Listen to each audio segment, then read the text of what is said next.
Okay, thank you for bearing with us, everybody. We have some people in here today servicing the camera system, and they seem to have disabled the cameras. So we will get that fixed for next time. But for now, we have sound, we have our recording, we have all our council members' own cameras, so we should be able to proceed. So Melissa, can we start with the roll call, please?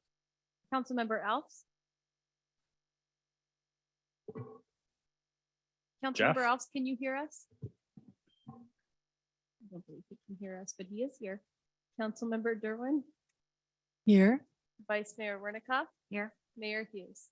Here. Councilmember Richards is absent. Jeff, can you hear us?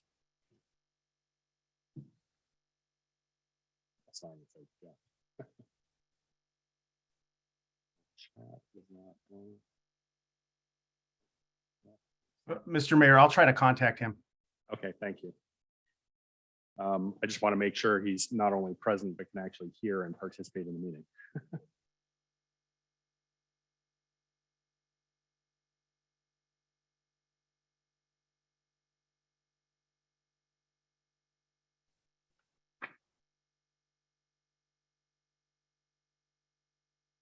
You can't hear us?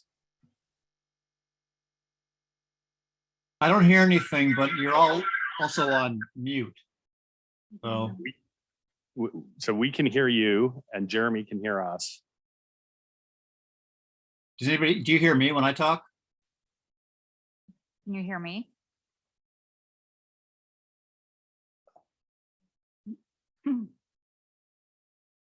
I can hear everyone. I think it's just council. Somebody unmute Jeff? and say something.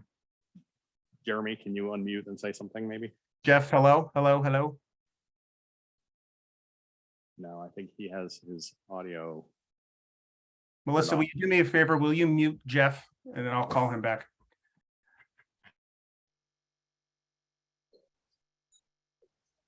Say something now. Can you hear now? Okay, now he can hear us. Excellent. Jeremy, if you can hear, Jeff seems to be good now.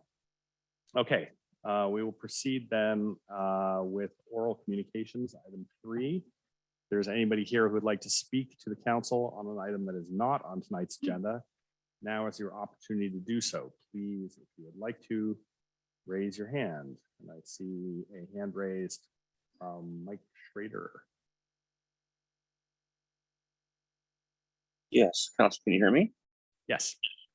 Hi. The reason I wanted to talk to you folks tonight was I'm a member of a group called Warm Water Wellness, and we're former users of the Mickelson Therapy Pool in San Mateo.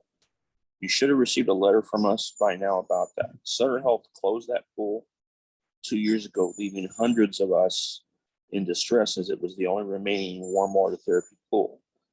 Warm water therapy pools are not recreational pools. They're much warmer and they're designed for responding to arthritis, any number of diseases, post-op recovery and whatever. And we have been trying to petition Sutter to consider taking funds generously offered by Peninsula Healthcare District, Sequoia Healthcare District, and the County of San Mateo to reopen that pool, which is still in existence. It's a temporary closure in the sense that they didn't destroy it, they just emptied it. There are a number of, cities and others considering building alternatives to that pool. But generally speaking, the problem is most cities have come to realize that the great amount of services Sutter's cut back, and they've cut back 22 different, what we would call chronic care, quality of life services in the last 15 years. They're going to wind up picking up the cost for that sort of thing. I personally have been now bedridden for over 2 years because of the closure. I've had to go into rather extreme dry land physical therapy, which accomplishes little for me because of the problem I have with my back, and many others are suffering similarly. So we would like to ask your council to join the other, I think at this point we're at 14 of the 20 cities and towns in San Mateo County have either unanimously, or I think 1 or 2 of the cities had one dissenting vote, but generally speaking, every city has voted to agree to send a simple resolution that we sent you or something similar to it, asking Sutter to take the offer from the healthcare districts and help us reopen that pool in an interim period until a new one can be built. Many people are suffering from it. Truth be known, probably 1 in 4 people in every town and city are going to be 65 or older by the year 2030. And 1 in 4 of those have required some sort of care because of a disability type injury. It could be anything from post-op recovery from a broken ankle or a knee surgery, or as in the case of one of our members who was a marathon runner and owner of a large business, he slipped and fell down 2 steps and is forever now a paraplegic. And he actually moved close to the Mickelson pool in order to be able to use it.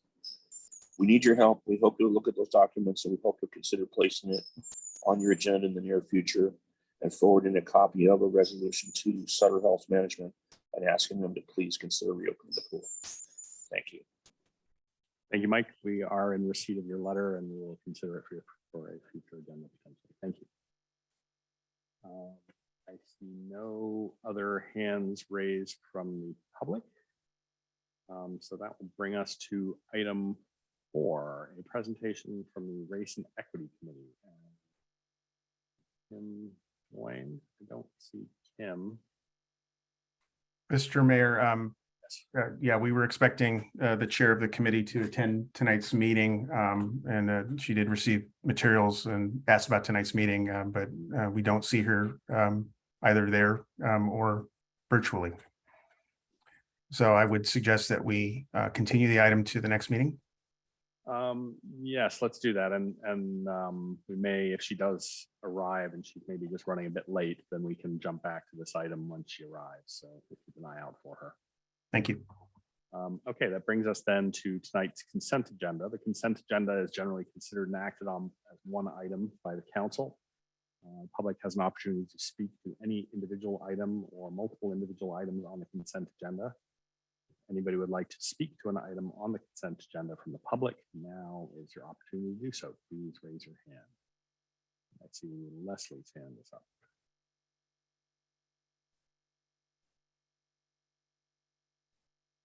Oops, there you go. Can you hear me?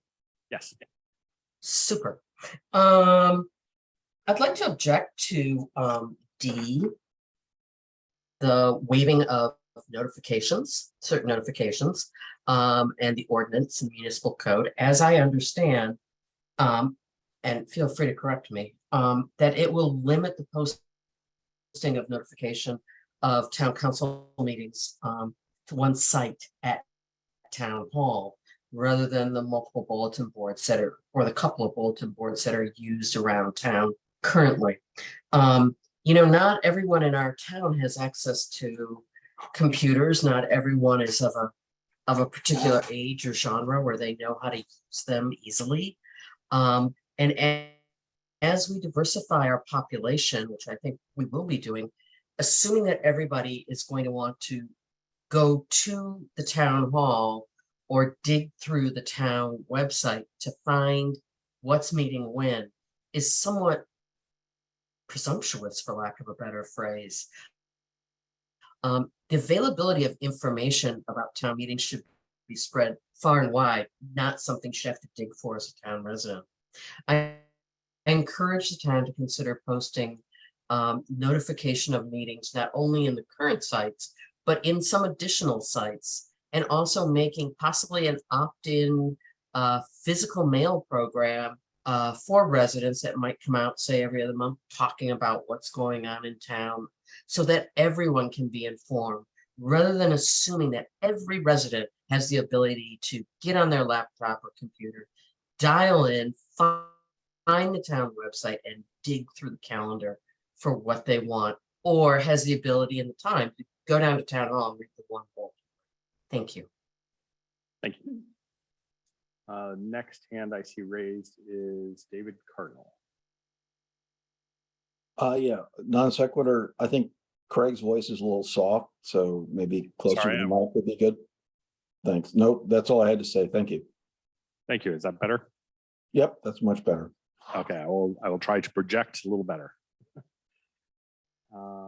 Okay, I see no more hands raised from the public. Oh, there goes one. That's Carolyn Vertonghen.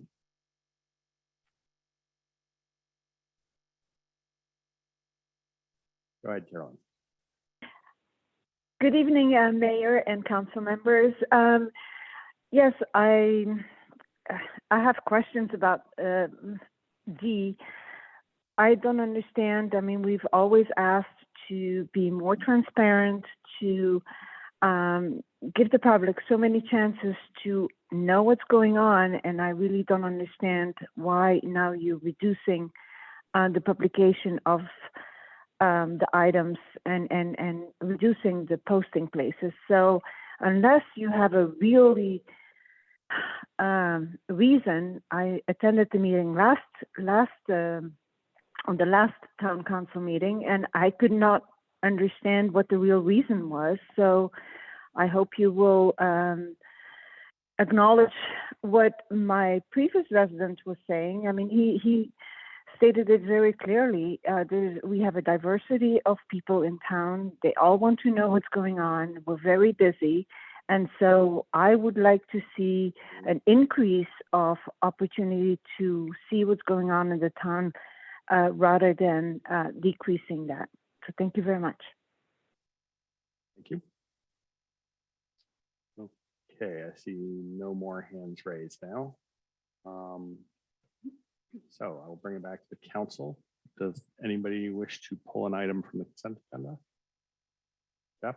I'll pull minutes from last meeting because I was not here. Okay. Anything else? Nope. Okay. Is there a motion then?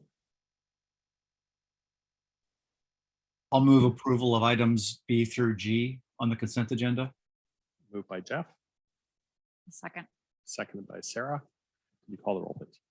Councilmember Alves, Aye. Councilmember Derwin, Aye. Vice Mayor Wernicott. Aye. Mayor Hughes. Aye. Motion carried. Okay, and on the minutes, Jeff, you had no changes. You just wanted No, to I'll simply stay. abstain since I was not there. Okay, do we have a motion then separately on the minutes? So moved.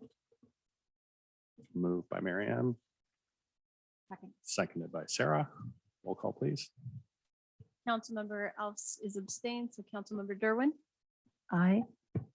Vice Mayor Wernicott. Aye. Mayor Hughes. Aye. Motion carries. Thank you. Okay, and that brings us to the main item on tonight's agenda, item 6A, public hearing, an appeal of the Planning Commission decision to deny an appeal of an Architectural and Site Control Commission decision to approve an architectural review and site development permit to construct a new residence at 1195 Westridge. Laura, is Laura here? Laura is here. Welcome. I Laura. am. Thank you. Good evening, Mayor, members of the council, members of the public, applicant and appellant. And if anyone doesn't know me, I'm Laura Russell. I'm the Planning and Building Director. So this evening we have an appeal of 1195 Westridge. These are not very common, but it has been reviewed by ASCC and Planning Commission. So I'm going to turn it over to Jacob Garcia, who's the consultant planner, to give the presentation, and then we'd be happy to answer any questions after that. There was a proposed outline that the mayor has reviewed for the structure of this meeting, but the time limits are at the mayor's discretion according to our policy. So I'll turn it over to Jake now.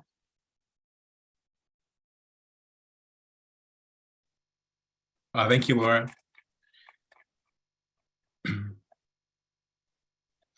Good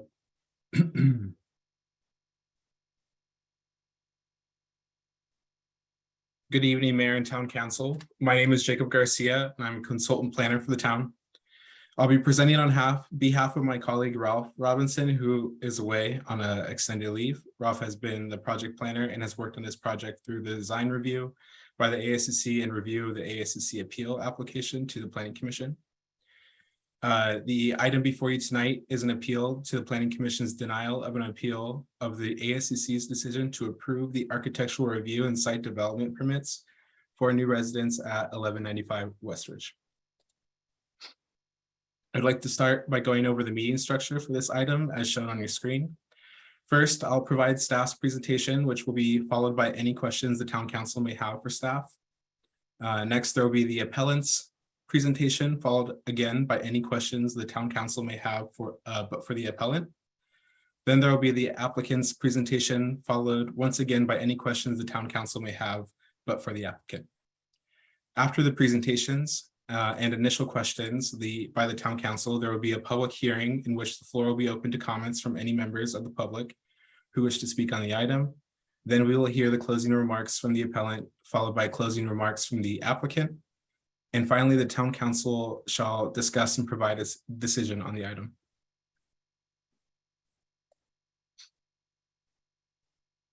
Jumping into the background of the proposed project, 1195 West Ridge is an 88,231 square foot lot, zoned residential estate, and is located at the intersection of West Ridge Drive, Cervantes Drive, and Mapache Drive.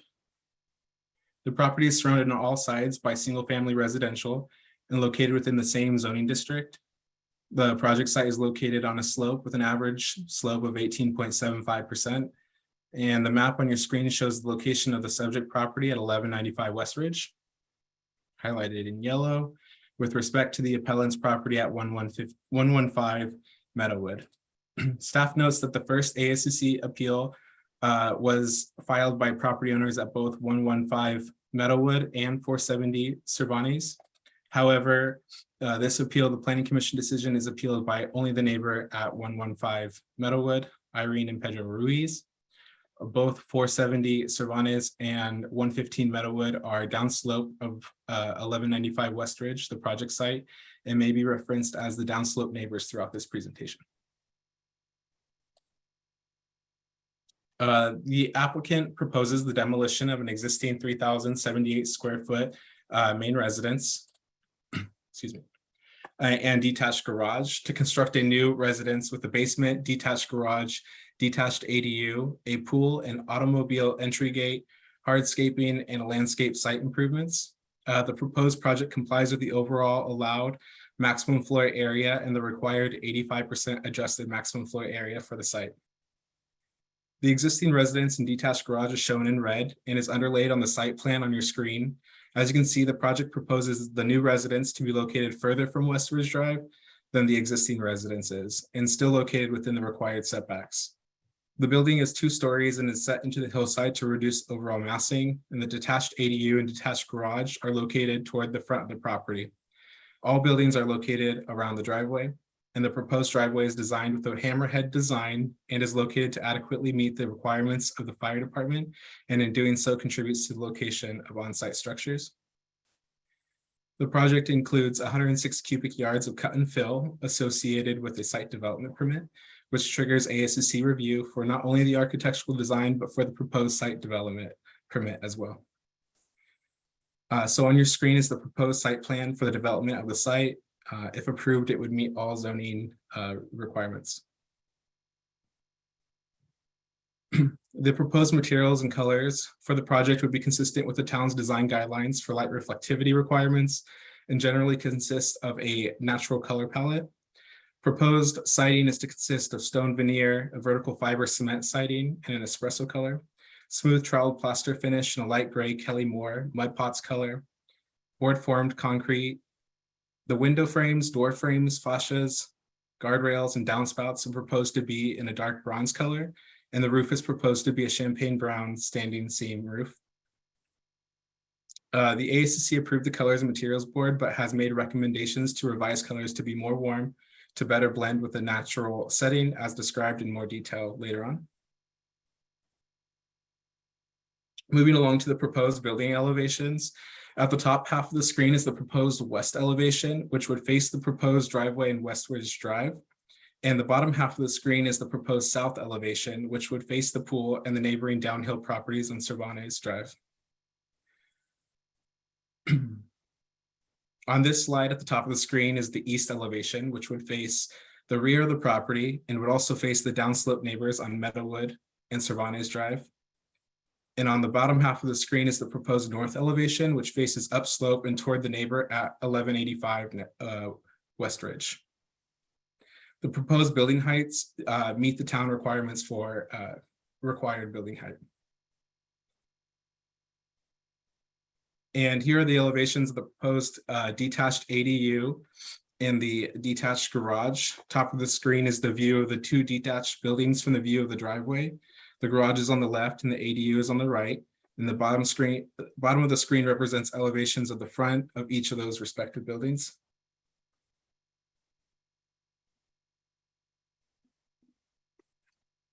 Consistent with the town's standard review procedures for new residences, the ASCC approved the project at its regular May 23rd meeting. The ASC added a condition of approval for the applicant to consider revising the proposed plans to reduce the impacts to neighbors on Cervantes and Meadowood Drive.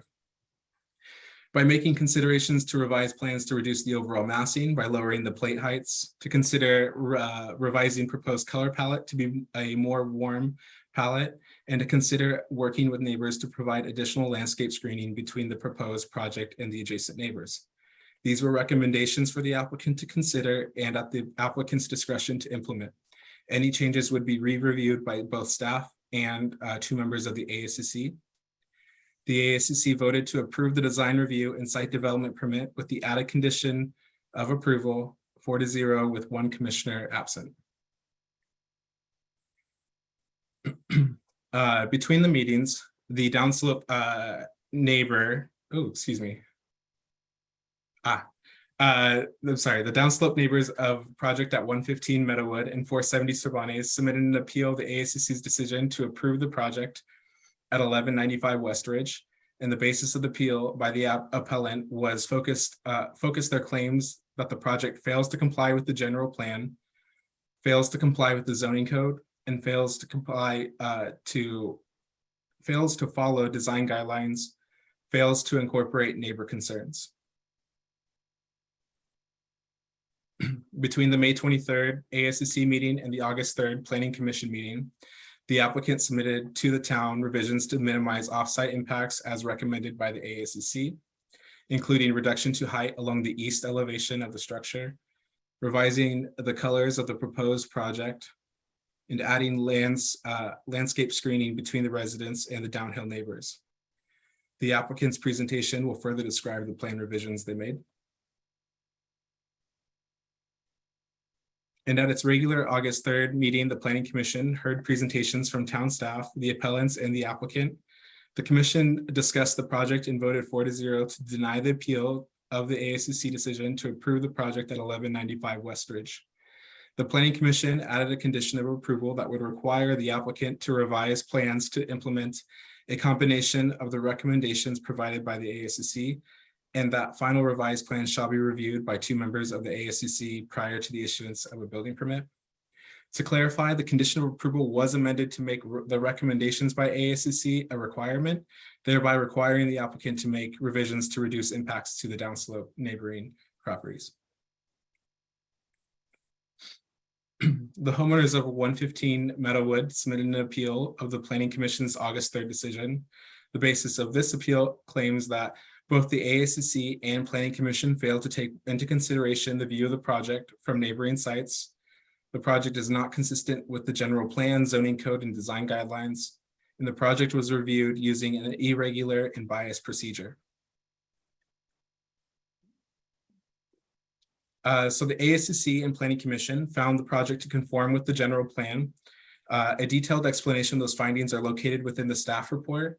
The general land use elements sections 1010, 2103, and 2104 include major community goals, general land use principles and objectives for residential areas that highlight integrating buildings into their surroundings, concentrating uses within the property to minimize disturbance to the natural terrain, minimizing grading and site disturbances, maintaining the natural beauty of the site, keeping with existing developments, and accounting for design impacts to neighboring residences.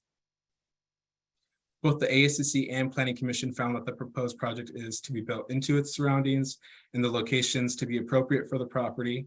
Further, they found that the development is concentrated on site, focused around the proposed driveway to minimize disturbance to the terrain, that the grading is minimal and is primarily proposed to accommodate the residents. They found that the project does maintain natural beauty of the site and is consistent with the existing developments in the residential area.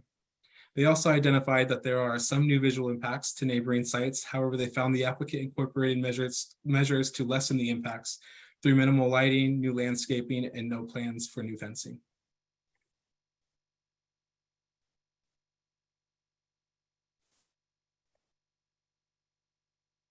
With respect to the zoning code, the staff report explains how the required findings of Portola Valley Municipal Code 18.64.060 were made by the ASCC and Planning Commission.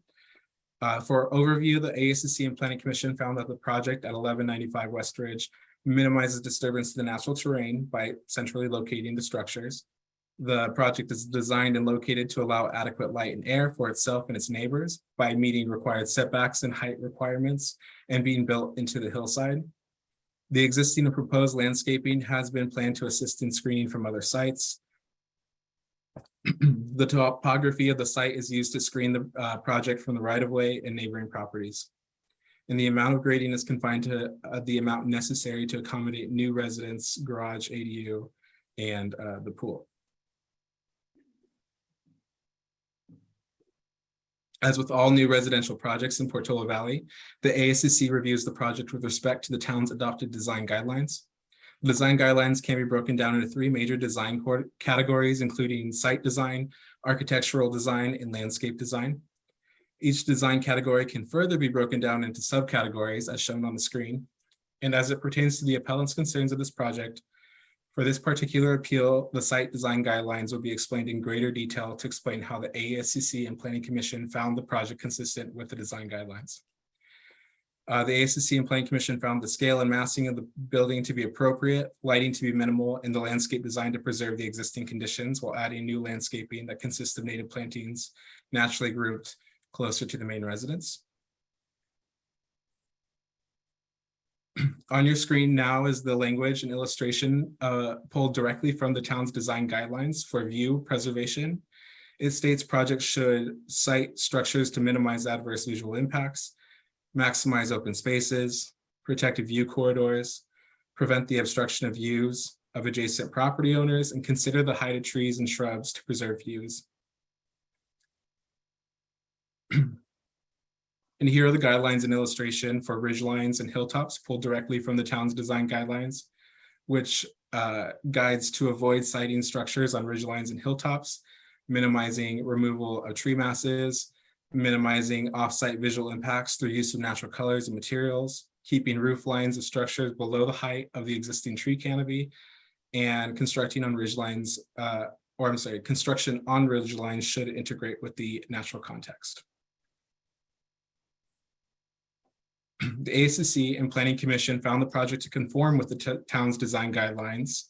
More specifically, they found that the structures are not proposed to be located on top of the hillside. It is noted that the project site is located on a hill, but not at the top of the hill. And the top of the proposed structures do not exceed the top of the hillside.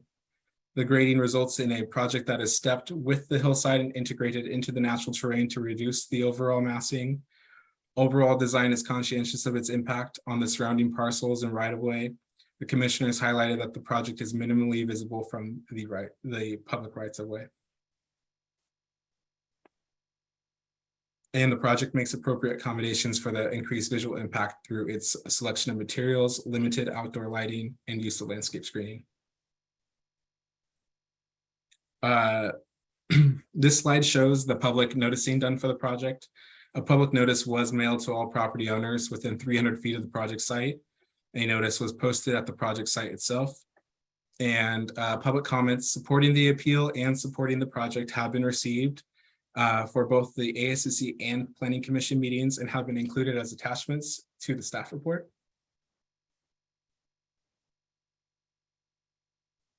And based on the information provided, staff recommends the town council denies the appeal and upholds the Planning Commission's decision to deny the appeal to the ASCC's decision to approve an architectural review and site development permit. The town council may decide to take any of the following actions: uphold the Planning Commission's denial of the appeal as recommended by town staff, uphold the Planning Commission's denial of the appeal with added conditions, approve the appeal and rescind the ASCC approval, which may result in the remanding the project to ASCC for additional consideration, and or continue the discussion to a future meeting. This concludes staff presentation. Thank you so much for your time. Thank you, Jacob. So now I think on your sheet of order, we were going to have questions for staff. Is that correct? Council Correct. questions, staff? Okay. Are there any council questions for staff? I spent quite a bit of time on the phone with Laura. Was that yesterday? It's a blur. Yesterday, I believe. So I don't have any additional. Jeff? Jacob or Laura, I have just a question generally. When we have design guidelines, general plan elements, and then we have specific things in the zoning code that are, shall we say, in the same vein as the general guidelines, is an applicant expected to go beyond what's in the zoning code? So for example, if we say, has to tuck into hillsides and we have something in the zoning code about maximum roof heights, to what degree would an applicant be or not be required to, do better than what is in the zoning code in terms of what they have to comply with? Is there ever a situation in which they need to go beyond specified setbacks, roof heights, et cetera, floor area, et cetera, in order to comply with general things like building massing? Thank you. That's an important question, I think, for this discussion.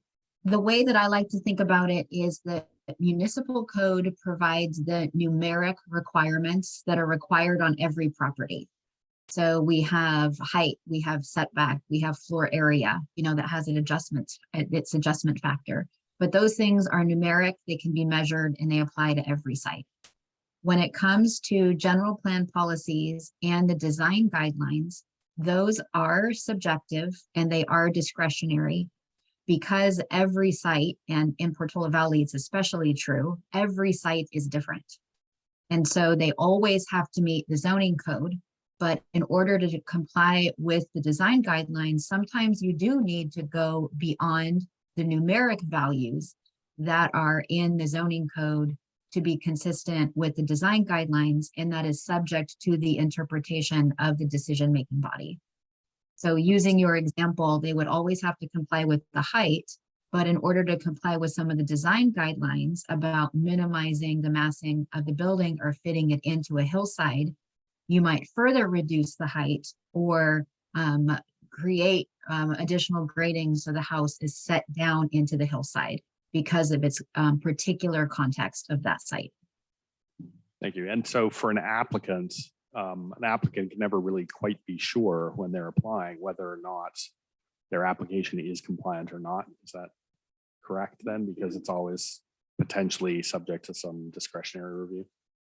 They can be sure that it complies with the numeric standards of the municipal code, and we help them in any interpretations of that. But in terms of the design guidelines, that is discretionary in the town's process and up to the decision-making body to decide. Thank you. Okay, if there are no further questions, then I think next we had the appellant. Is it the Louisa's turn? Yes. Okay.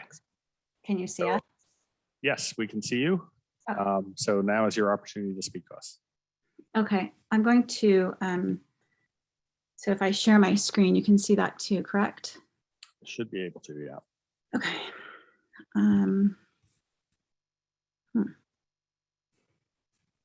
Wait. Sorry, it's taking a second. Let me find it. Here it is. Okay, but usually I'm able to just share the one app. Can I do that? We see your web browser right now. I know, and you see everything, right? Huh.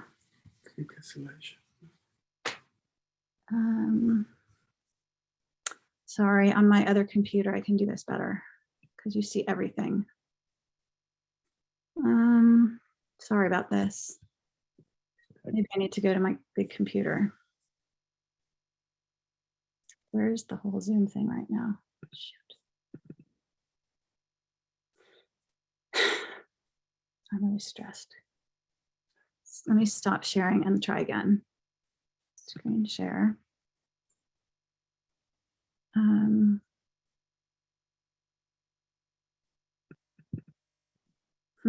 There we go. Now we can see a PowerPoint that says appeal of proposed development. And it doesn't have the rest of my, and it doesn't have the rest of my screen on it. Like if you just it's a Google Doc that we can see the menu bar and so on, but if you hit slideshow, there we go. Okay, there we go. Okay.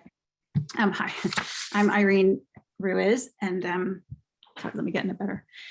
I'm here with my husband Pedro. So we are here to appeal the proposed development of 1195 Westridge.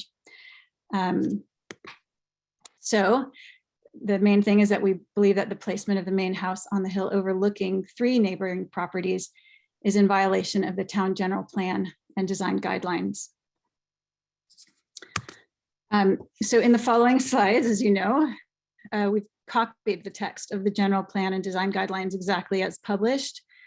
I'll read them for you because to us, it's very clear that, and I'll just start the highlighted sections, that good site development must begin with a thorough analysis of many things, including views from other properties to the site and design relationship to adjoining parcels and development.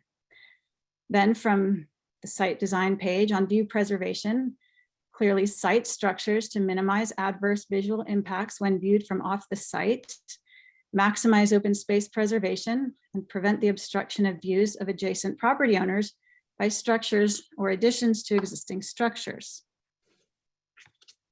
To continue, wherever possible, avoid siting structures on ridgelines and hilltops. And it goes on.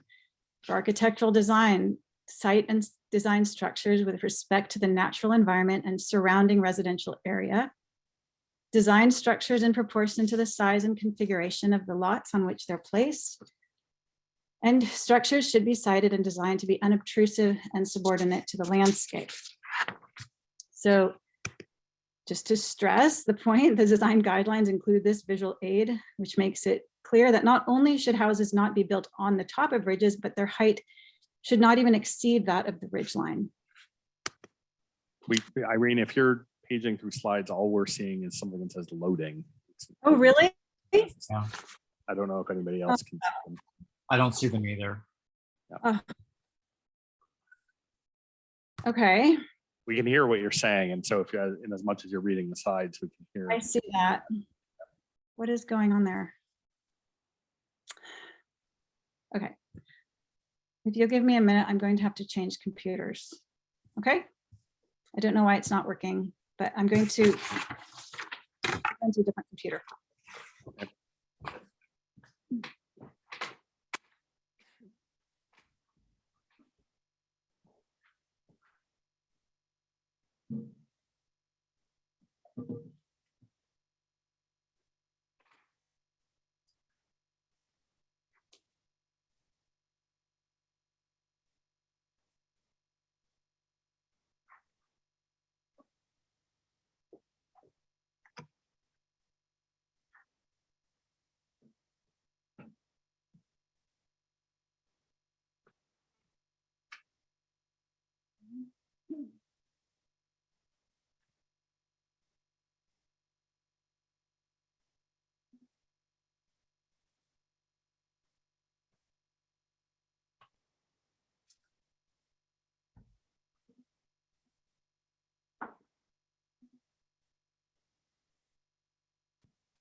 Okay.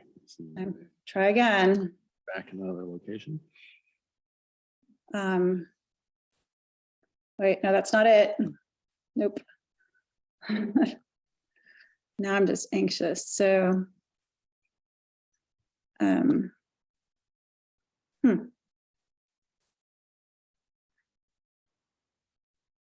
me find it.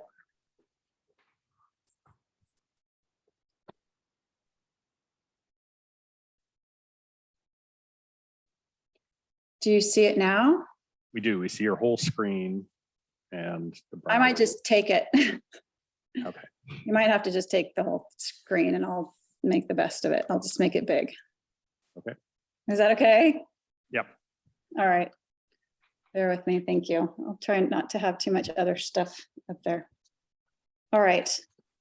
So these slides I just read through, as you know, read through the design guidelines, which to us are very clear. And the graphic from the design guidelines. So I'd like to make a few points on this slide. First, that the relocation of the house. So you see the existing houses of the neighborhood in white. And so the relocation of the house places it squarely in the shared open space of several neighbors. And it's especially impactful because it's up on a hill and it's effectively 2 stories high. And I've outlined in teal this open space area, which we and I'm sure several neighbors have enjoyed, and which we believe was the intention of the original town planning. Most of our houses are placed closer to the street in order to create that shared open space in the rear of the properties. We have few windows or living areas along the sides of our houses. Those areas are, open areas are oriented towards the space behind us or to that open space. And we believe that this is in the spirit of the architectural design guidelines, requiring structures to be, quote, in proportion to the size and configuration of the lots on which they're placed.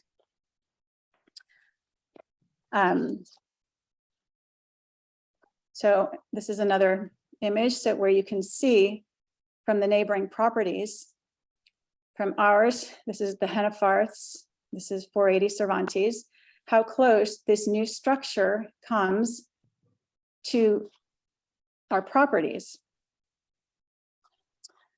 Now, instead of the open space, which many of you came and saw, we from our backyard will have this. This is 480, whereas currently these I now have photos from inside our home. So this is the sighting of how the sighting of the project impacts not just views from the back of our property or from the corner of our property, but this is literally from sitting on my family room sofa. This is from my dining table. And this is from our kitchen. So this is, we don't need to go to some corner of our property to have a view of this structure. And like I said, these houses were designed to have open space behind. And thankfully, most of you came to see our property. We are very close with neighbors on the sides because was the very practical design of the neighborhood. So, moving on. I don't want to belabor the history of this process, but I'd like to make a few points about it. So in January, so for background, just from a personal standpoint, we bought our property in 2007. This was a 3-bedroom, 2-bathroom house, and we were a family of 6. We did not buy it for the house and the, for anything except the property and for the aspect of the open space, the wildlife corridors. And we really bought into the ideal of Portola Valley's community-minded development, very considerate. In January, Mrs. Cave came to our home and she introduced herself to me and let me know that she and her husband had bought the property adjoining ours. She let me know that they were planning to rebuild the house because it was old. So the thing is, in that conversation, when I identified the property as the one which we view behind us, I was very enthusiastic about the open space and how we love the wildlife and we love to see that. And of course, in hindsight, I realized that I had exposed, our interests, and it's understandable that we did not hear from them again until May, because it's true we would have asked for some adjustments to their plans. So we feel that we were misled at best. I'm going to summarize, as you know, at the ASCC meeting. It was approved breezily without consideration for the issues that were raised by ourselves and the other neighbors. Now, one thing I will point out is that when the ASCC approved, not a single member of the ASCC had come to see the site, and neither had the town staff. So nobody had seen the site when it was presented and approved at the ASCC meeting. So we appealed, which has not been an easy experience, because we felt that protocol and guidelines had been overlooked. When we asked for guidance from the town, we were told the only way to do that, to raise any issues, would be to file an appeal. We was suggested that we hire a lawyer, an architect, maybe a real estate agent, which, as you can imagine, would be very expensive. And we felt this to be unfair because, and we still feel that it really is the task of the town to uphold the guidelines which are already on the books. So again, there was an appeal hearing by the Planning Commission. Again, two members of the Planning Commission actually came to the site. One member of staff, but the report had already been submitted, so I'm not really sure why they were here. So that's basically the background, but we feel really strongly about this in part because it's just an indication of what the town could expect. That, you know, as I said, we bought into the ideal of Portola Valley being very cautious and careful about development. And this town has been protected from developers because of the stringent guidelines. But if the town does not apply rigor to proposals, then real estate and developer interests will be here very quickly. I want to say, not to be unkind, but the two vocal supporters of the project at the Planning Commission meeting are both real estate agents. In a related vein, I want to say that this process has been straining, and not everyone in this town has the means or the capacity to fight against what seems to be a very unfair and wrong proposal. And I think that the town is responsible to really care for all citizens. So what we would like to see happen is that town council recommend reviewing alternatives for siting of this project. We believe that the property offers other possible orientations for the house and structures that would still provide great views and layout and a great experience for the caves while still respecting those of the neighbors. Thank you. Thank you, Irene. Okay, now I think is the opportunity for council members to ask questions of the applicant. So are there any questions for the Ruths? Marianne? I had one question. You said that the 1195 adjoins your property on Meadowwood, and I did do the site visit a few days ago, and I was not aware that it adjoined it. It seemed to be separated by another property. Can you clarify that, please? So we only touch it at a corner. The actual property, the intervening property is the Hennefarths. Let's see, let me put up this one. If I oh boy. I don't know how this is gonna work. Yeah, oh my gosh, I'm sorry, I'm totally losing you. I have to find here. No. Sorry, I've lost everything now. You am want I us to still show on? our slide? Jacob or Laura, do you have the slide? There's a, There we go. Jacob's sharing it. yes, so this property right here, the 470 Cervantes is that's the corner that we see past, right? Does that make sense? Yes. Any more questions for the applicant? Nope. Okay. Thank you very much, Irene. Okay, And thank Pedro. you. Okay. And then what was next? It's the applicant presentation. Yes. Okay. And they are here tonight. I don't know. Thank you. Oh, your architect's there. Oh, I see him. Hi, Stuart.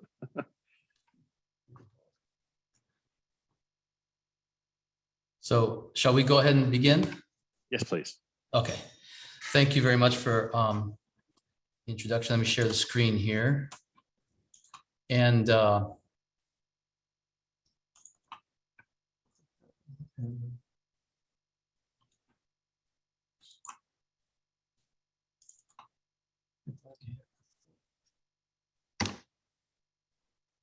screen sharing. Okay, very good. So I trust everyone can see that our screen, we're showing Westridge Drive and the approach to our lot. Yes. Good evening, Mayor and council members. Thank you again. I'm the principal architect at EID Architects, and we're located in the Bay Area, Palo Alto, and we've been designing in the area for several decades. We're very happy to be presenting to you this evening. Thank you very much for your time. We know this is always important to have, clear communication. Our overarching goal for the project has always been to fit well into the town of Portola Valley and adhere to and complement and in some ways reinvigorate the natural setting and vitality that Portola Valley is so famous for. And to that degree, we have examined the surrounding area, and we have some slides that will show the great diversity of lot sizes and shapes and home sizes throughout Portola Valley. Of course, there are very extensive rules that you have all reviewed and the planning staff has again reiterated this evening. And we had, through the process, of course, followed those rules and begun the process of communication with the town through all departments, including the county, who controls sanitary and fire for the most part. We went through a design process that went through several months. We went through at least 6 plan revisions with the town staff, meeting with wherever possible, and the owners especially, Sue and Faro, they reached out and met with and wrote letters to the neighbors all around us. And offered to have site visits to our lot as well as meet elsewhere if they would like. We have hosted the conservation committee on site, of course. We went through the ASCC approval reviews and approvals, the planning commission reviews, approvals, and the second planning commission hearing reviews and approvals, et cetera, et cetera. So we certainly didn't try ever to diminish the role of the guidelines or the numeric rules as was stated previously. Our lot is a triangular shape. It has its greatest frontage along Westridge, and for sake of direction, we'll call Westridge the west. North is along the top, and that's our second greatest frontage with our neighbor above us on the slope.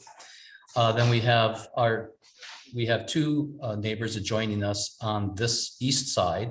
Cervantes for a very short portion at the base southern portion of our lot, and then 115 Meadowwood over to the northeast, again sharing this point of our lot.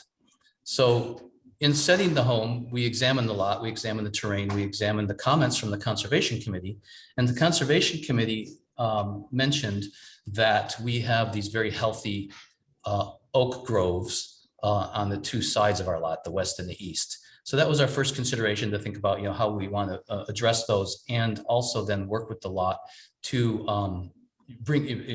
enhance its vitality, because a lot of these lots are old and they haven't really been treated that well. So one of our goals always is in a sustainable mindset is to reinvigorate the soil, the plantings, try to help the ecosystem that's here. It's got, Portola Valley in general has a great ecosystem, but it can be on specific lots like these can be even better. So we examine also then the views, as was stated, is a very important element to look to see how our neighbors perceive our lot and whatever might be built on our lot. And so we created these views for you to show you the cones of view from all sides. So this is from the western neighbors into our lot, from the south into our lot, and to the, and by the way, this is the existing home being shown here right now. And then going around the clock, showing how the cones of view from the various neighbors start to encompass pretty much every aspect of our lot. To the one of the narrowest views happens to be 115 Meadowwood. But by the time you consider everyone's concerns, not to mention the public through the right of way, essentially every inch of our lot is open to public view from one side or another. So to work with that, we start to look at the natural terrain. Then we start to look at the, again, back to the Conservation Committee's comments and their recommendations, because they are valuable. And then the more numeric codified current updated criteria from the fire department, which is one of the next most important entities to satisfy, because, you know, most homes that were built even 8 years ago or 10 years ago do not meet the current requirements. So the first thing that we do is we look to see where we should have our access to the lot. Cervantes access is very minor and not applicable because it's way too close to the corner. The west side has this very nice, healthy oak grove, and so there really isn't any location along West Ridge to enter our lot other than the current location. So we decided that's the best location. However, of course, the current configuration of the driveway into our lot doesn't meet the fire standards. And so what essentially you need to do to meet the standards is to enlarge the radii, the entrance radius from each side, the overall radius of the drive, the width of the drive, and then the slopes of not only the driveway portion, but also the hammerhead portion for the fire apparatus access and turnaround. So to work with all those criteria, you find out, if you also add in trying to minimize the amount of excavation it requires to accommodate these new driveways, then what you find out is that the best way to do that is to allow the hammerhead, the largest portion, to be parallel as possible to the existing contour lines. Now, our lot also, you can see by these contour lines, when they're closer together, that means they're a little steeper, and when they're farther apart, they're a little more shallow. And so we have this natural break in our slope of our lot. And so we thought this is a perfect opportunity to earth shelter the north side of our home and minimize the excavation by allowing the home to nestle into that parallel portion of the existing break in the slope, and then arrange the garage and the ADU as smaller structures that are also inset into the topography, so that they're essentially earth sheltered, and so that what might be normally a 10 or 12 foot wall is essentially perceived as a 3 to 6 foot wall because of the camouflage of the earth that's actually sheltering 3 sides of it. So that's the overall way that we came to maximize the opportunity of the lot, minimize the excavation and the disturbance to the soil and to the land, and minimize the impact of the various structures on the site to the surrounding area. If you look around our site, is the other structures that you can see here, all of them are about the same size as our home. This is the actual building. When you see some views that are shown, and you see the terracing and the landscaping areas and the little planter walls, et cetera, it starts to look a little bit larger, but the actual structure is really about the same size as the surrounding structures, despite the fact that our lot is one of the larger lots. And then our little ADU and our garage are located again, so that the small side of the structure is really facing outward. So that when you look at it in section, you see how the natural form of the hill and the sloped lot covers most of the structure. So the part that sticks up above the ground is minimal. This is great for energy efficiency, sustainability, minimizing the grading quantities, etc. From the outside looking in, this is from the west looking toward the east, you can see how it nestles down into the tree line, again facing the narrow facades toward the exterior, toward the neighbors, allows the home to present its narrowest facade toward toward anybody looking into the lot. And it's set down below the top of a slope of our lot so that our neighbors above us to the north have a clear view across the top as well.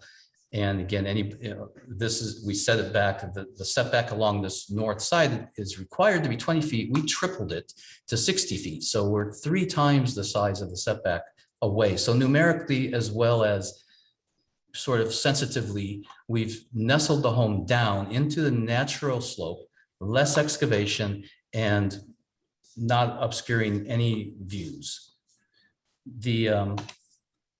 From the north, looking out toward Windy Hill view, toward what is actually a ridgeline hilltop view, as opposed to a slope in a lot, that's completely unobstructed views from folks who currently have those views. And this is from our neighbor's lot up above us, across ours. You can see, because we nestled it into the natural break of the lot, only a very small portion of our home is visible through their plantings they have along the north side. From the Cervantes and right-of-way, from the Cervantes, Mapache, Westridge, public right-of-way perception, and this is a fairly busy route down here, so many more people than our neighbors will perceive this lot as part of Portola Valley, and they won't see any of our home. You see just very bits of the little bits of the fascia poking up above the slope of our hill, because we propose on our landscape plan to plant native plants, which are toyones in this case, toyones and coffeeberry, in a very natural manner, so that they look not lined up and not arbitrarily placed, but specifically placed on the hill to, again, enhance water retention in the soil from their root systems, to allow them to create that network that feeds these groves on the west and the east, that helps to feed them, and then blocks whatever little view of the home that does poke up above this crest of our lot. This is now time for me to turn over to another architect in our office, Mark Womack, and he's our director of architecture, and he'll be happy to describe further some of the details of the design. Thank you. Thanks, Stuart. And you have about 3 minutes left. Okay, I'll go quickly then. Stuart's given you an overview of how the house is sited on the property. I want to concentrate more specifically on the views in between our house and 115 Meadowwood. Here you can see how one corner of our lot does touch one corner of their lot. We're looking at the issue of the views principally from their backyard area through this hole in the trees up towards our lot. At the bottom here, we've highlighted their yard space, and their house is directly below that. At the top, you can see the highlight of the gap in between the trees, which is where the view in question passes through. These do align, so this is a view that we need to pay attention to. This is an image that was submitted in the AFCC appeal. It's a photo showing the view from that site up through that gap in the trees, and you do clearly see the story poles up at the top of the hill. As part of our process to understand the site's impact on our neighbors, we do a lot of extensive work, one of which is we take photographs at the corners of the building so that we can understand how our view corridors actually do penetrate into our neighbor's property. Corners 1, 2, and 3 here represent the 3 corners of the house that are the closest to 115 Meadowwood, excuse me. This array of photographs are photographs that were taken on site at each of those corners 1, 2, and 3. 1 being the most downhill, 3 being the highest up. The upper array were taken at the height of the story poles. The bottom were taken at ground level, standing at ground level. You can't really see much into 115. This is the center of that array from the second story pole here. And you begin to see the view open up into the space, but you're not really seeing any structures. Going back to this ray on the upper left, this is the view from our uppermost story pole. And you can now see into the yard space down there.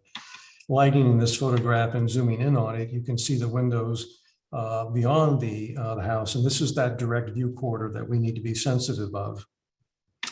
Working with our landscape architect, we identified the area of the site which we needed to concentrate on in order to provide additional landscape screening so that we could mitigate the impact of the view of our structure on their view out over our client's property. Again, returning to the story pole here, the area above the highest fence line, and there's actually 3 fence lines here angling up there. The highest of that in the brown grass area is the area of our lot that we're talking about in question here. You do see the story poles. I'd like to point out that these story poles were erected prior to the ASCC and don't reflect the lowered elements of the roof that we have proposed at the ASCC appeal at that Planning Commission meeting. Working with our landscape architect, we identified a species of tree and a height and a location that would help us completely screen that. Our intent here, though, being to keep that landscape screen high enough up on the site that we would preserve as much of that corner of the property as part of a view to be enjoyed by our neighbors. This section shows you the perspective of the view running across. On the right is the 115 meta view, that point representing eye level from somebody standing in the backyard, running across the grade over towards our house. And we verified that with landscape screening as low as or as high, no more than 10 feet high, would do an adequate job of screening the highest views that would be potentially viewed from their property line. We worked with our landscape architect, as I said, and we identified the area where we should concentrate this screening. Now, this was done as a part of the appeal process, and we were also attempting to improve the screening for our other neighbors too. But specifically now we're looking at whether this landscaping would do an adequate job of screening the view from our neighbors at 115. And our analysis shows that this is something that we can easily accomplish with the right size and species of plants. A landscape architect specified shrub oaks because they're evergreen and they're dense and they fill out nicely and maintain low branches as they mature. Finally, I want to talk about the changes we made to the roof plan to reduce the massing of the roof elements, the higher roof elements that were closest to 115. This pulls that back from the angled view up to help reduce the overall bulk and massing when viewed down from the property below. And finally, we removed one window from the master bedroom suite and reduced another bedroom from another window from one of the bedrooms in the secondary bedroom so that we would minimize any potential privacy concerns and greatly reduce any potential for glare over the property. I appreciate your time and we're happy to answer any questions you have. Thank you. Are there any council questions for the applicant? I have a couple questions. Go ahead, Sarah. Can you guys hear me? Yes. Yes. I just wanted to clarify, I was a little confused on the adjustments that have been made to the overall height. So I know that there was suggestions from the ASCC about a floor plate and that kind of thing. But then I also have heard that in the corner there, that the height has been decreased significantly so that it's only 4 feet above the ground. So if you could just kind of clarify that. Yeah, it's And I not guess quite. maybe, sorry, I should have asked it this way as well. Is the adjustment that you've made beyond what the ASCC recommended or consistent with that? Well, the ASCC didn't give us specific guidelines on how we were to approach this. It was just a basic comment, really nothing more than what you heard from staff. But when we look at height and bulk and massing, we understand that it needs to be looked at from a perspective of the viewpoints from which the building will be viewed. Obviously, the closer to a building you get, the higher the building will appear to you when you're standing on a ground plane, as an example of that. So in as much as that the massing of our building that was problematic for the appearance of the ASCC approval, that involved predominantly the east end of the building. We focused on the east end of the building. This upper corner up here, I don't know if you can see my mouse moving, but this upper corner up here is the corner that is most in view from 115 Meadowwood. If you stand on the story next to the story pole on the existing grade here, the top of the roof at that point is probably not more, and I'm shooting from memory, not more than a foot or two above my head. So top 6, maybe 7 feet above grade, existing grade as it exists right now. That gives you an understanding of how far into the hillside we push this house down in this corner. Obviously, as you move down on this image, you're coming down slope away from that, and the architecture reveals itself more. Fortunately, the corners that you see on the bottom left, bottom right, those are corners that are really not visible from 115 because the view corridor that they have out of their property is pretty defined and framed by the trees on the adjacent properties. So what we did is we looked at how we could take the massing out of the upper highest floor levels that were in closest proximity, because remember, you're looking at viewing this element from that far corner. And so the upper right-hand corner of this is going to have a profound impact compared, for instance, to the bottom left-hand corner, which is completely out of view, even though the roof element might be at the same height. So that's why we focused on bringing the roof areas down in this level here, in this area right here, because this is the area where it would have a meaningful impact on the views from 115 Meadowwood. Thank you. Okay, thank you. Any further questions, Mary Ann? So will the scrub oaks hide the house from the view of 115 Meadowwood? The short answer there is yes. Returning back from this view, remember, we're talking about a view that comes from the upper corner here, comes down across and is seeing this corner right here. If I go back and to the array of photos that I show you, I can show you the photograph from this corner right here. We know that corner is accurate because the story pole is located there. It was cited by a licensed surveyor and erected based on survey elevations directly from the plan set. So if I back up from this point and go, show them the trees. Yeah, I'll get to that next. If I go back to this array here, the center array here is the view that is from that second story pole area, and now, if you, I don't know if you can, how clearly you can see this. You can see the picket rails of the fence that separates us from the property on Cervantes. There's another line of fence below it, but this is the view corridor in question. And right now, from this corner specifically, you can see that you don't see the grass and you don't see the house. You see a tree that's on their property, but not beyond it. I go back to this array. And up on this upper left-hand corner, this is that upper corner, the one that I pointed to in discussing the overall building height. The top of that story pole is just above our heads when we stand at this point in front of that story pole. Here you do see down into that property.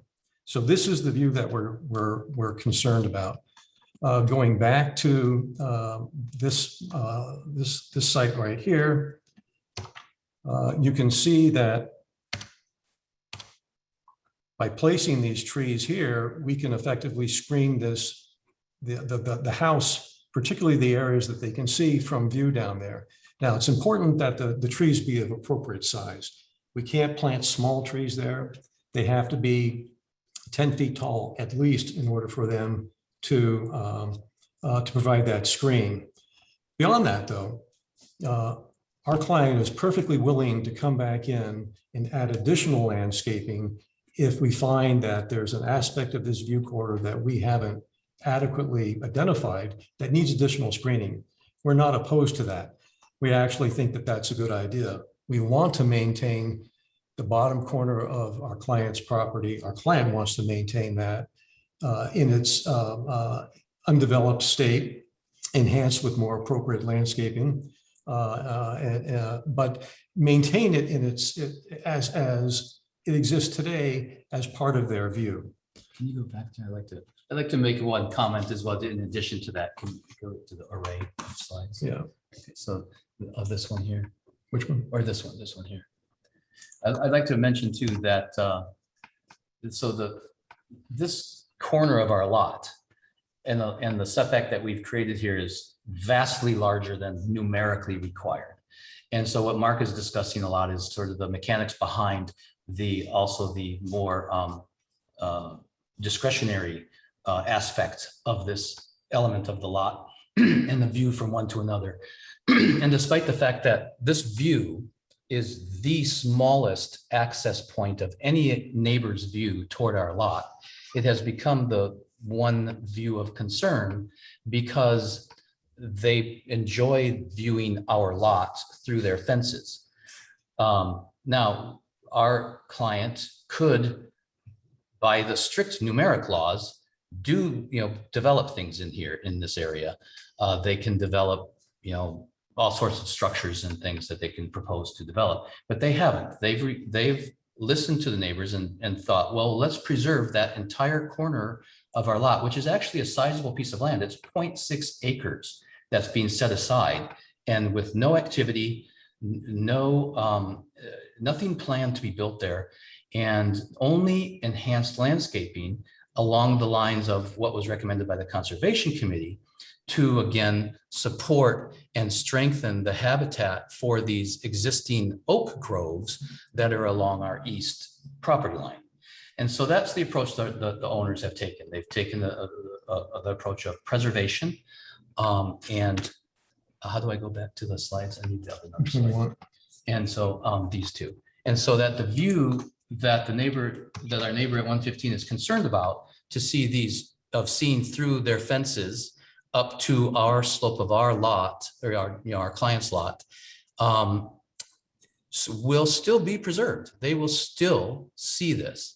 Now, only thing that will be added are some shrub oaks and other native plants that are also drought tolerant and deer resistant, that are evergreen oriented and also habitat oriented again, to screen this area. Now, this line is the line that Mark discussed that is lowered. So this is the story pole line that was established, that was built before the owners proposed to lower this roof line here. And even with that, these 10-foot shrub oaks will completely block that home, but they won't block the view of our lot, of the ground, and nor will they block the view of the sky. And so we've taken great care to think of all of those things, not only the view that our neighbor currently enjoys, how that will be actually continue to be enjoyed and even enhanced, and they will lose no aspect of their current view. It will even be enhanced by the fact that these trees will support and strengthen the health of the surrounding oak groves. So I just wanted to make sure that we mentioned that. Thank you. Thank you. Okay, Jeff, his hand is up. Thanks. Yeah, I'm just curious did you consider the current existing building envelope where the existing house is now as a site? And just, if so, just did what was your general take on that spot where the house is now? The house as it sits right now, which is on the break of the slope as it comes up, if you drive down Cervantes, you see that house, in spite of the fact that the house is a very modest ranch home with an 8-foot plate that, by today's standard is very low architecturally. If we were to put the house, any house down in that area, it would be impossible to screen that from Cervantes. It would be more visible to the neighbors directly below us because that just it would dominate above them in an area where we don't have a good current landscaping screen. Along that rear property line that divides us from the other homes on Cervantes, we have a lot of mature oak trees, and that transitions to a redwood screen of trees behind the last property on Cervantes. So moving it out there would in fact move it away from the view of 115 Meadows, but it would more dramatically impact the views of other neighbors, particularly the view right across the street. That neighbor can clearly see the existing residence. A newer residence there of any size at all would be more visible because that is such a modest residence. There's two more aspects to it as well. One is that not only the neighbors, but the greater Portola Valley residents who utilize this right of way, which, as we mentioned, especially because of the school up toward the east on Cervantes, is in the hundreds of folks who travel through these roads. And by leaving the home where it is, there's two things. One of them is that the perception of what you see as you come through Portola Valley in this area, excuse me, you no longer see natural landscaping. You see a house perched over a hill in a very, ostentatious kind of manner, as opposed to the way we've pushed it back into the break in the hill. And it not only is it much more energy efficient, and it actually fits the hill much more nicely, and it's able then, because we're pushing it back behind the crest of the slope of the lot, it becomes basically invisible. And so not only what you are presented with as a visitor or as a resident coming, traveling through these roads, is a natural Portola Valley landscape, not a house on a corner. The other thing, of course, is the fire access, because this current existing drive for the fire access is by no means adherent to the current rules. And in order to make it adherent, the radius has to be enlarged. So the home would have to push further east. And then it has to wrap back and create a turnaround, which then starts to put the circulation and the grading up into the more maximum, kind of more noticeable arena, because you're going to have a little bit more excavation to achieve that. And you're going to have cars and traffic and noise generated in a configuration that is going to emanate from the site as opposed to be contained within the structures as we've proposed. Thank you. That's my question. Yes, if you'd like to speak, could you come to the microphone so that everybody out there can hear you as well?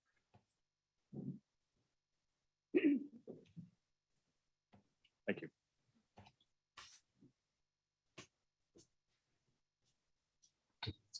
Microphone. Could you identify yourself too, so on the recording we'll know who you are? Thank you. This is Sue Covey. My husband and I were the owners of 1195 Westridge. So one other important point that I want to make in regards to the location of the siding of the house is the other neighbors that they are not here today, but they have written in our support. Maybe they are here. I don't know. They will speak later. Early on, when I met with all the neighbors that were identified for me by the town to inform of our intentions of building a new house, when I met with everybody on 1/13/2022, 10 months ago almost, one of our neighbors, 1180 Westridge, was very concerned with the location of the house. And we introduced ourselves. They were very gracious, as all of our neighbors were. And then later, I gave them the form that I had to, I had filled out with my information and all that. They reached out to me within a couple of days, maybe even the same night, and they asked to review our plans. Stu and the team printed the plans. We made an appointment. We took our plans to their house. We sat down with them, reviewed the plans, and they told us that they had significant noise issue from the existing location. They said whenever they were out in the yard, they could hear the neighbors, and they were very dissatisfied with that. It was disturbing their peace. So when we reviewed the plans with them, they were still not satisfied. They asked us to take them to our lot and show them exactly where things were going to be built. We went to the lot. We spent almost 1 hour. Back then, we didn't have any story polling. I was not really all that familiar with where the buildings were going to be built, the structures. So we figured it out by really looking at where the pool, the existing pool was, and where the future pool was. We figured it out together. We worked together, we figured it out, and they were satisfied with the location of the house, but not quiet. So together we worked together, and we placed the ADU where it is now, so they would not have any noise from our backyard. And then another neighbor, 118 Apache, again, as soon as the forms were distributed, actually he was not home, so I posted it to his door. Lauren Dacken, he called me and started asking a lot of questions, which I answered them to the best of my ability. And then after talking together for some time, he became satisfied with the location, with the siding of the house, because he had issues with the siding of the existing house. It was too visible to him. It was too prominent, because he's also down the hill, but across the road. And he says that he sees our house more than any other neighbor. So if we were going to be in the exactly same location, would have been they would not accept it. They would not have accepted it. And so it's very important to note that, other technical issues, our architect can talk to it, but how we arrived at location of the different structures and how we worked with all of our neighbors, something that I can talk to. Thank you. Thank you. Any further council questions? I Sarah. do have one other question is, did the architect or you guys, did you guys ever look from the Ruiz's house up at the view? I have to say, to see the pictures here, just from me having been at the Ruiz's, the photos, I don't think quite does it justice. So did anybody from the architecture firm or you guys go on the actual, on their deck and look up to see it? Because it is quite different than what these images suggest. Then again, I met with Irene, Mrs. Ruiz, back in January 13, and we talked briefly. And her concern, the only concern that she mentioned to me was to make sure that the wildlife corridor is maintained, which I assured her that we had no intentions of putting any fences, and we have not. Then the second time we heard something was their complaint letters that they sent to the AACC. They never contacted us after the story polls. They never called us to say, hey, Sue, we have a problem with your story polling, nothing.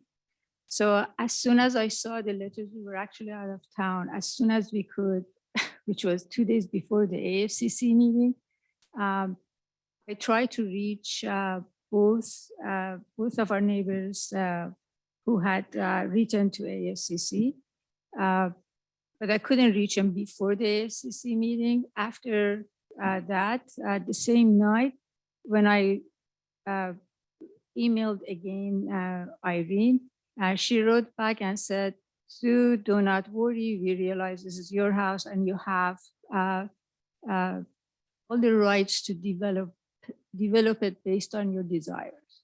This is what I remember. And and she had requested for a couple of trees to be planted in that corner. We were going to absolutely do that for them to make sure that they don't see the corner of our house. And that's the only, so she basically accepted that. She had offered it, we accepted that. I had our landscape architect and architects to develop the drawings to where those trees were going to be planted. And then she wrote, said, no, we have appealed and we're not happy. And I continued working with them, but then she wrote and said, basically, we are not happy. And so we never met. I offered to take our architect to their house after we developed the landscaping plans for them. And I said, so let's bring our architect to see what he can do for you. Because I'm not an architect. I don't know what to offer in terms of structures. And she never let us go inside her house to see what her issues were. So no, we have never been inside her house, their house. How about the architect? Did the architect ever go? No, she never allowed us. You know, we offered, and our architect is very busy, but he made himself available. I wrote to her and I said, I bring him over so he can offer us a solution maybe. And this is like 9 months, 7 months after I had met her first. And she never agreed to any meetings. She never agreed to let us go inside.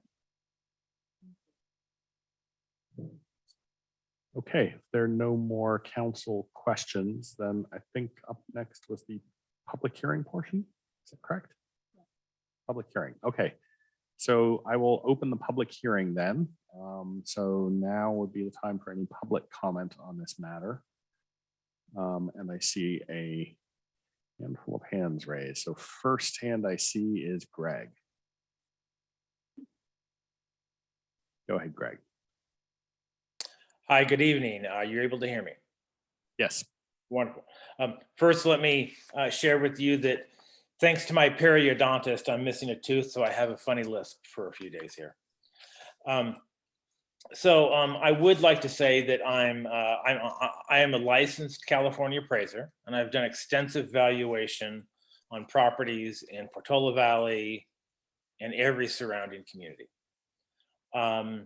I've been involved with many construction projects, and in this particular project, I'm extremely impressed by the care and consideration taken by the architects to design and site a structure that considers everyone's perspectives, not just one, not just the property owners who have tremendous rights here, but everybody's. And I think the fact that they meet all zoning requirements, all building requirements, all siding requirements, and they've even gone beyond that in many respects. And this is why staff planning supports the project. This is why ASCC supports the project. And this is why the project was unanimously supported by the Planning Commission. So I think this all makes perfect sense.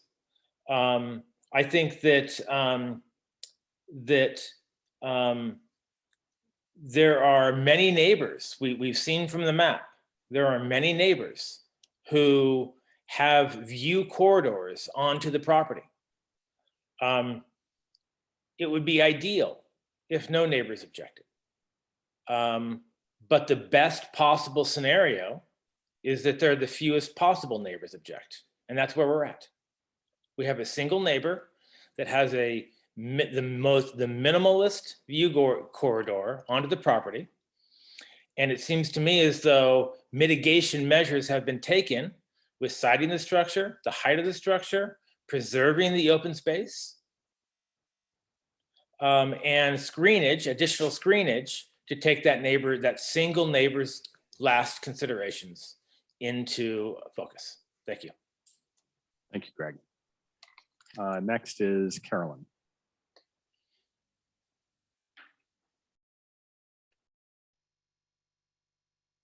Go ahead, Carolyn. You need to unmute on your end, I think. There we go. Sorry, it took a little longer. Thank you for accepting my comments. As an observer and just a supporter of our residents, I hope you will give the applicants, the residents who are appealing this case another chance. I feel there's a lot of time spent on the applicants and their architects, and I'm trying to be neutral here. So just allow them to respond to all what we heard today. Thank you. Thank you. Next is Carol.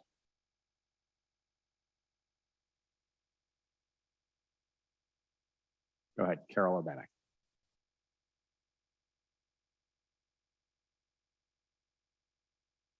You need to unmute on your end. Okay, how about, can you hear me now? Yes, we can. Okay, great. So I have one question and one concern and then one comment. I guess the first question I have is, how long do the story poles have to be up before, let's say, a permit is issued or it passes through ASCC? And that's my question. My comment is that I'm understanding that there are also 470 Cervantes is somebody else who objects to this. So it's not a single party that's objecting. And on that note, so here's my concern is that, and I'm reading now, and I'm going to quote from page 8 of the ASCC notes dated May 23rd, 2022. So it's about halfway through the site design paragraph. It says, they're talking a little bit about how it's meeting most of the guidelines. As a quote, however, the location of the residence at the top of the hillside is discouraged by the town's design guidelines. Staff finds the existing conditions on the site and the recessed location of the residence mitigate this concern. However, the ASCC may wish to provide comments or findings related to this particular issue, end quote. So what I'm saying, what I'm looking at here is what I'm concerned about is that clearly the ASCC recognized that the proposed location didn't totally comply with the town guidelines.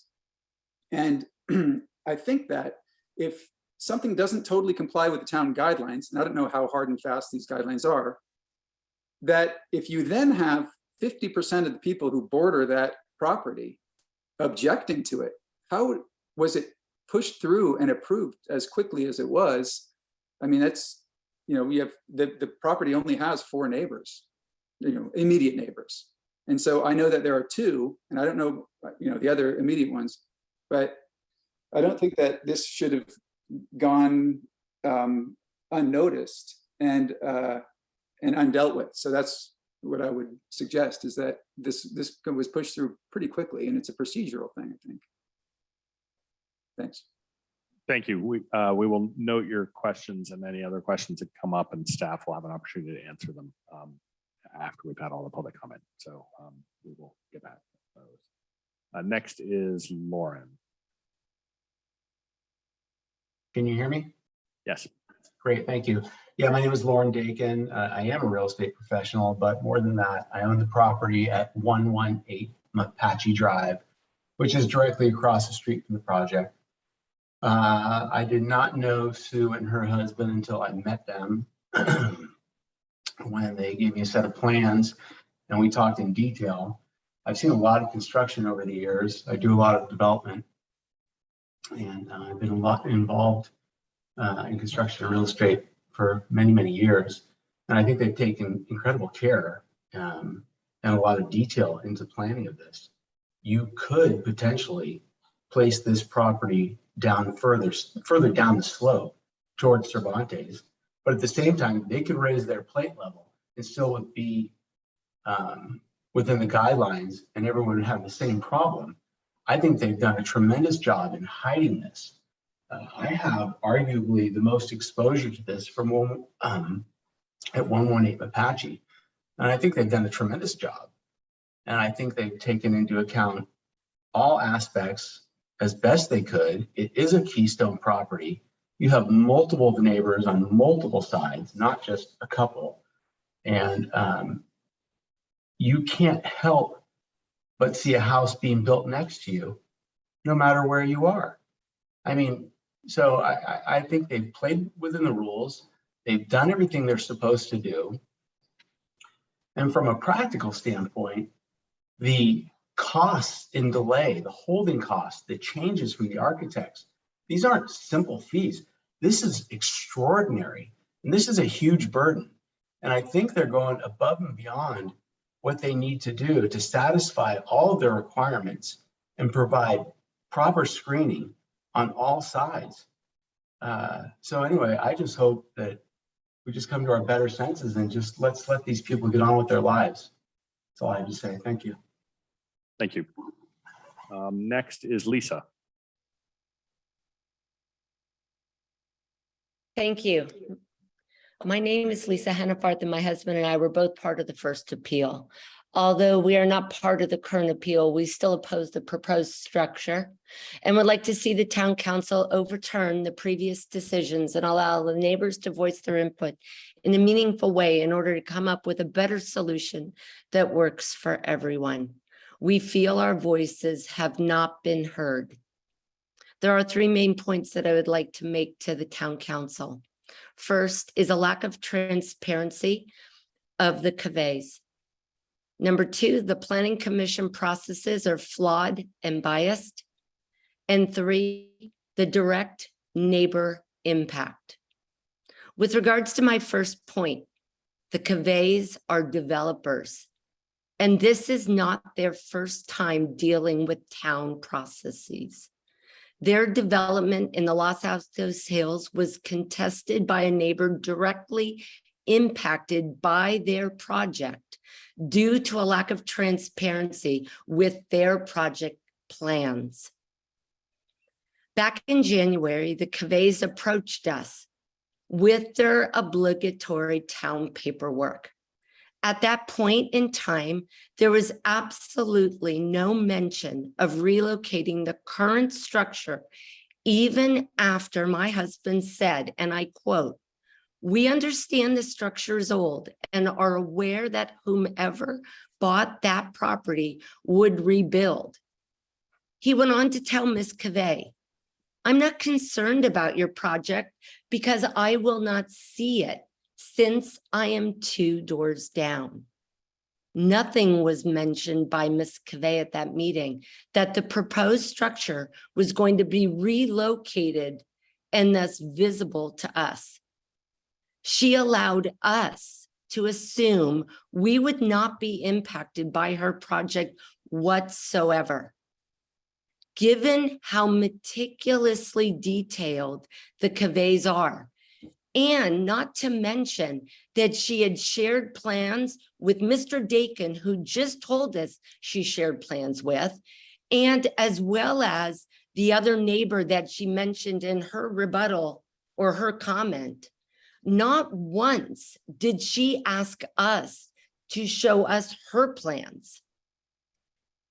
Given that she had recently done her development in the Los Altos Hills, she's very skilled, extremely skilled with what she needs to do. The second process I want to make is the planning commission process is flawed and biased. When the first appeal was filed, we were told the town planners were an unbiased body. Why is it that each time the project was presented in meetings or discussed by Ralph, the town planner, he kept telling us we? If in January these plans were fully developed, and I know they're costly, I too have had numerous expenses with our remodel. No one from the town planning department ever contacted us or our neighbors directly that were going to be impacted, nor was our home visited at all to see the perspective from our viewpoint. If the town is so concerned with neighbor input, then why didn't anyone at all ever come out and visit our site, our perspective? Miss Gogan's perspective, who lives right next door, who's not been part of this appeal process. She's been kind. She also has health issues. Her son recently was there for over a week staying with her because she was ill. And you know, the first thing out of his mouth when he met with us, just when we were checking in with Miss Gogan, was, wow, that structure's pretty close. We said nothing to him. We didn't mention the process. We didn't mention anything. We just smiled and just shook our heads. Please take The third thing, I understand that. Thank you. The third thing I want to mention is direct neighbor impact. I've got to say that the architect's argument that he recently just presented on the council person's question about viewpoints, his viewpoint is ludicrous. Those who have voiced favor of the Cavay's project, Mr. Dakin just did, they are not directly impacted by this new proposed project at all. Their properties, I walk by their properties every single day when I walk my dog. The properties on Westridge, Dakin's property, and not to mention Mr. Dakin, you're not even going to be living in that house. My understanding is you're going to be renting that house. So Lisa, you please too address are- Lisa, please address your questions to the council. and have allow- no direct visible impact whatsoever. The views presented by the architect are screened by oaks, or the properties are located away from the property. The street view is not an impactful view. I drive by it every day. The people that are sitting above the proposed structure have no view either, given the way their structure and the vegetation are located. The three neighbors who are directly impacted are us at 470 Cervantes and Ann Gogan. We are the most directly impacted. Thank you, Lisa. Please wrap up your now 3 minutes. I would over. like to see the town council overturn the previous decisions and allow the neighbors to voice their input in a meaningful way in order to come up with a better solution and location that works for everyone. I appreciate your time. Thank you, Lisa. Next is Tricia. Hello, can you guys hear me okay? Yes. Hi, well, first of all, I want to commend everybody here for doing this, spending the time and doing this important work and discussion. And when I feel like this reminds me of when we built our house, and I think actually Jeff also was on the ASCC when that happened about 12, 13 years ago. There was an incredibly robust process. And when I heard from Irene and Pedro and saw the story polls, I couldn't believe that they didn't get, I said, oh, well, there'll be a whole process. The ACC will come out to your house and the planners will come and they'll look at it from your spot, you know, from your backyard, from your kitchen counter, they'll look at it from your neighbors. And when I heard that that didn't happen, it made me very sad to think that this work wasn't done beforehand. And I know how hard it is to do this. I know how hard it is as a property owner to have to make concessions for your neighbors. It feels very frustrating. And I also know that a lot of people in Portola Valley have not built out their entire property like you can in a place like Los Altos or Palo Alto or Atherton or whatever. That's part of what we buy into when we move here. And when we buy here is that you probably will have 3/4 of your property that's not developed, that's in a natural state, that your neighbors can look over and see deer on and stuff. So that is kind of what the expectation is here in Portola Valley. I feel like this meeting that has happened, unfortunately, I don't think it's appropriate for the town council to have to deal with this kind of stuff. This is all what should have happened in the ASCC level. And this is what the ACC should have done. And this is the kind of discussion that should have happened, 9 months ago. So I'm glad that you're doing it, but I do agree that I think this needs to be pushed back down to the ASCC to go through some of this hard work again. So thank you for your time. Thank you. Next is Dana.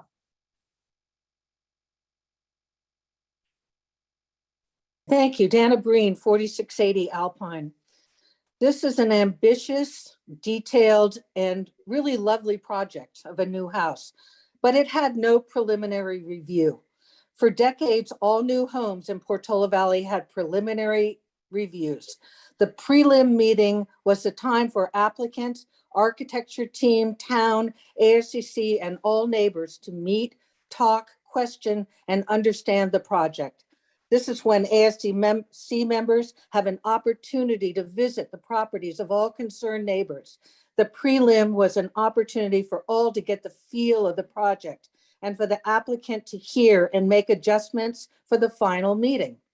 With no preliminary meeting, all involved here were in a Zoom ASCC meeting for the first time. In regular meetings, the applicant presents with their architecture team questions from the ASCC, then public comment.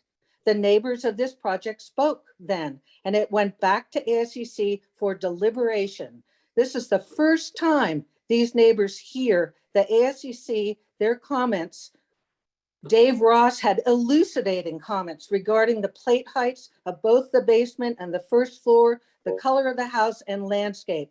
Then the ASCC voted.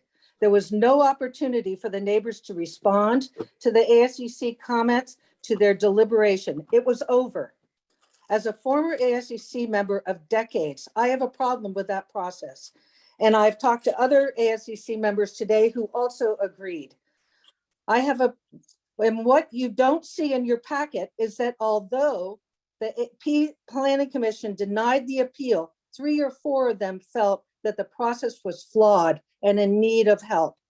I'd like the council to appoint 2 Planning Commission and 2 ASCC members to rectify this process right away. What happens now is unfair. I'm sorry that the Planning Commission comments were not in your packet and that you didn't hear the 3 or the 4 of them say that it was a problem for them. As we go forward, if there is no preliminary meeting, neighbors must be able to respond to the ASCC statements of the project before they vote. What happened here was unfair. Thank you. Thank you, Dana. Next, MJ Lee. Go ahead, MJ. You can hear me? Yes. Okay, thanks. Irene and Pedro Ruiz are great neighbors and they're contributors to this community. They have school-age kids and are the kind of family that keeps Portola Valley alive and growing. I know the homeowner of 1195 Westridge gave a long statement that she communicated with Irene several times, but Irene feels she fell through the cracks, so to speak. It appears that the planning process failed to keep the Ruizes and the Hennepars properly informed of the plans for that property. And I feel extremely badly that as a result, it is costing Irene and Pedro $10,000 to $20,000 to go through this appeal process. I support the Ruiz appeal, not just because they are good neighbors, but because I think their objections are well grounded. I hope the council will support them as well, but as a minimum, the town should consider how to keep impacted neighbors better informed. I feel that the views from people's backyards might be more impacted than people who drive by or who see the house from their front yards. Years ago, I had a similar problem when my uphill neighbor rebuilt their home. They planted oak trees between us, but it took 10 years for my privacy to be restored. Also, from a wildfire perspective, I have to throw that in. Maybe we have to stop relying on planting new trees for privacy, especially if those trees are grouped within 30 feet of a new structure. With wildfire, plantings are becoming a problem and make it even more important for new buildings to be highly considerate of neighbors. It sounds like the architects have worked to mitigate the problems, but I think the neighbors whose backyards are impacted need more consideration. Thank you. Thank you, MJ. Next is David Cardinal. Hi, thanks. I don't live exactly near the house, although I do walk by it a lot. So I'm not hugely impacted one way or the other, but I wonder about a lot of the arguments made by the homeowners and the architects. The whole hammerhead fire turnaround thing. Well, if your house is closer to the street, you don't need that. The oak grove protection thing is a total red herring. They're not supposed to grow that close anyway. And I just don't see that. I think basically they should say, we want to make our house be higher up on the hill so we can see more stuff. And we're okay that it's going to block our neighbors' views. And no, they won't be able to see a meadow and the horizon, but we're going to put up some trees to screen that and have at it. And if that's their right, but this whole notion that there's some sort of like legitimacy or actual reason they need to do that, I don't see that. And so maybe it's their right and I'm all for that, but they should just say that, I think, and we should have that discussion. Thank you. Thank you, David. Next is Mary and Rob Jack.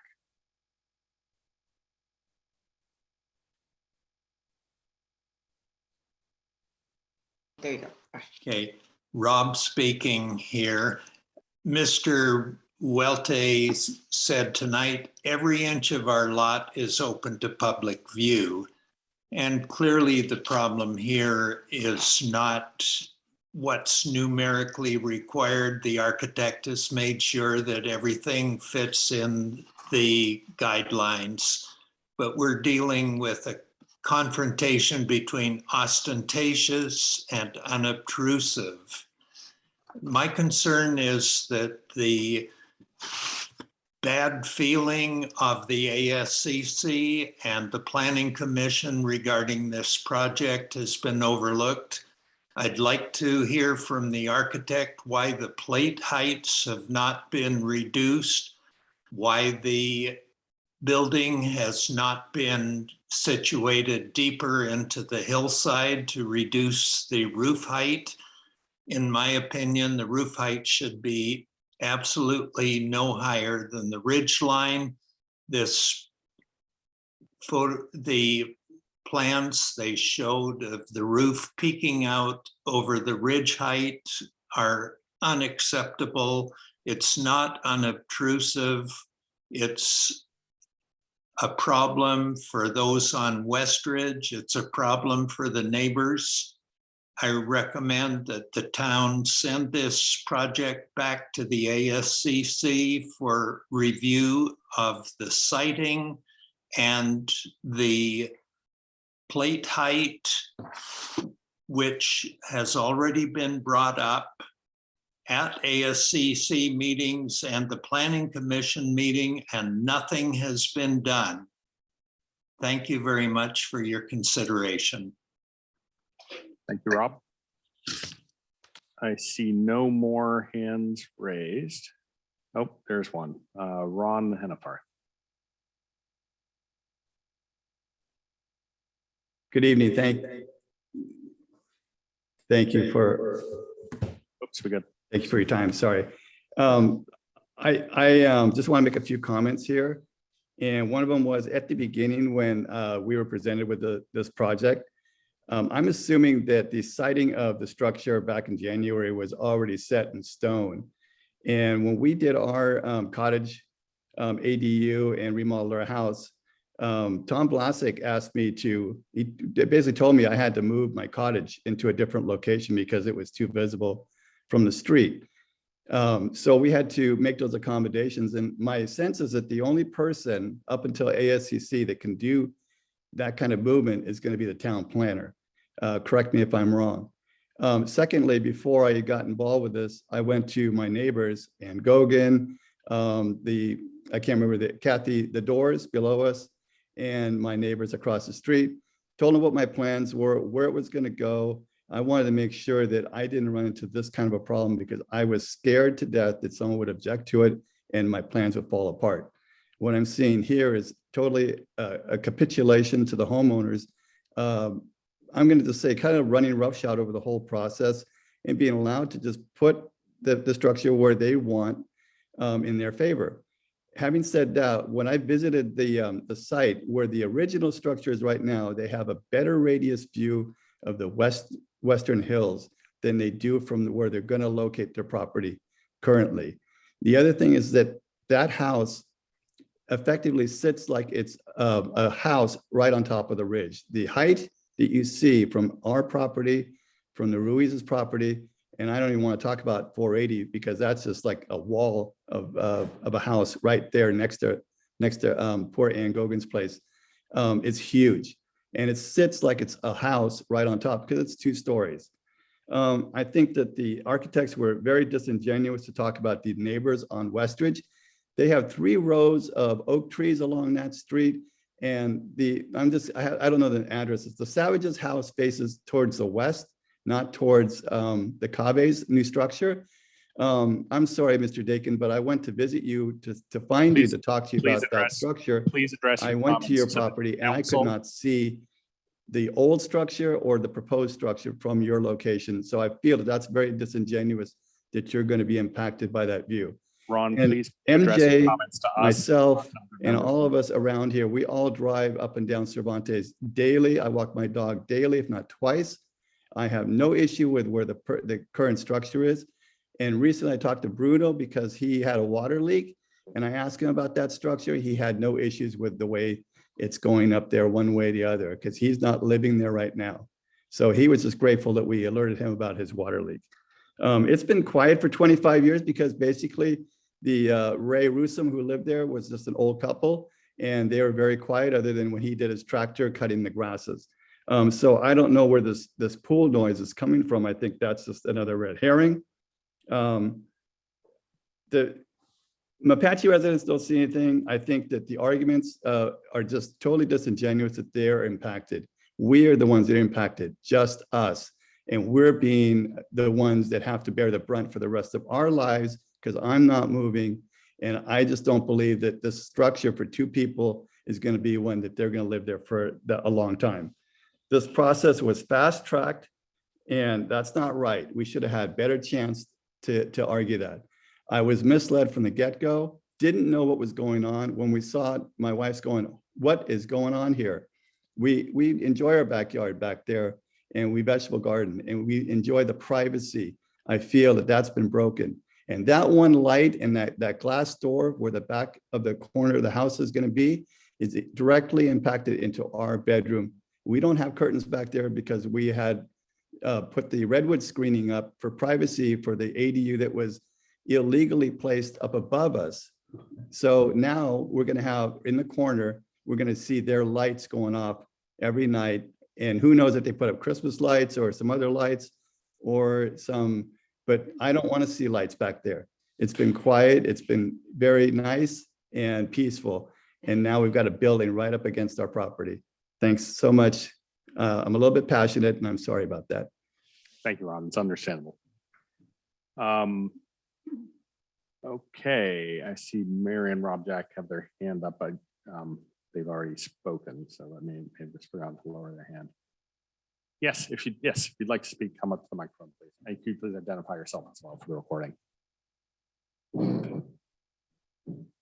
Is this on? Yes. My name is Ginger Creevy. We are at 1175 Westridge, directly above the property. And we were notified and met with the Caveys early in January and found them very delightful and very, very, they had a good plan. And we felt in looking, I got the complete plan and went through it quite extensively. And I thought the colors and the choices, but particularly the building into the hillside and having the fire access, all the things that they were doing were very well considered. And we were contacted by a couple of neighbors saying that their view was in danger. And So we visited the neighbors, and in both cases, the neighbors down on Cervantes had trees all along the back of their property. So they were concerned about losing their view of the meadow and having the wildlife that they saw there. And we sort of came home and said, well, they're not losing any view because they've completely on their own side have the trees on both those properties. And so we've been very supportive of the Cave's project just because we thought it was so very thoughtful and well done. And I know Mrs. Cave has been out trying to talk with each of the people who's had a problem. I thought tonight the architect's solution for many of the things that people are concerned with. But I think they've done an incredible job, and I think it's a real injustice to question the process at this point. This is their second appeal, and I can't imagine what this is costing. We've lived in Portola Valley for about 45 years, and we'll be here till we're gone. And we're looking forward to having them as neighbors. But I don't know that anyone would want to go through this process knowing what's happened after a year. So thank you. Thank you. Okay, I see no further hands, and you're here in support, but not speaking. Just checking because we don't have the. I guess you have a hand. You could actually physically raise a hand if you wanted to. I see no more hands raised on Zoom, but if there's anybody else here tonight who'd like to speak. Okay. There being no more public speakers, then I will close the public hearing. And now I have forgotten what was next. So next is council discussion. Okay, before we go to council discussion, Laura and Jacob, there were a couple, I think there was a question, specific question, but I don't recall what it was. I'm hoping one of you wrote it down from the second or third speaker. Yeah, I've got a couple things down. So I'll just go through these, and then if the council has any other questions for me. Yes, and also I heard a number of speakers' comments. I don't think anything was specifically phrased in the form of a question, but if you could summarize the process and timeline that the project has gone through as well to clarify for us what the process was and how it works. Sure, I'd be happy to. So related to specific questions that I heard from residents, one of them was how long are the story poles up before the meeting? And story poles are required to be up at least 10 days before the ASCC meeting. They're often up longer than that, but that's the minimum. So it's usually at least 12 days or more by the time we're able to do the verification. And then there was a question about, the way I understood it was, when are changes made according to different either recommendations by the ASCC or conditions by either ASCC or Planning Commission. And when one of those decision-making bodies looks at a project, they can either make recommendations. In the case of ASCC, sometimes does this, or they can add conditions of approval that are required to be implemented.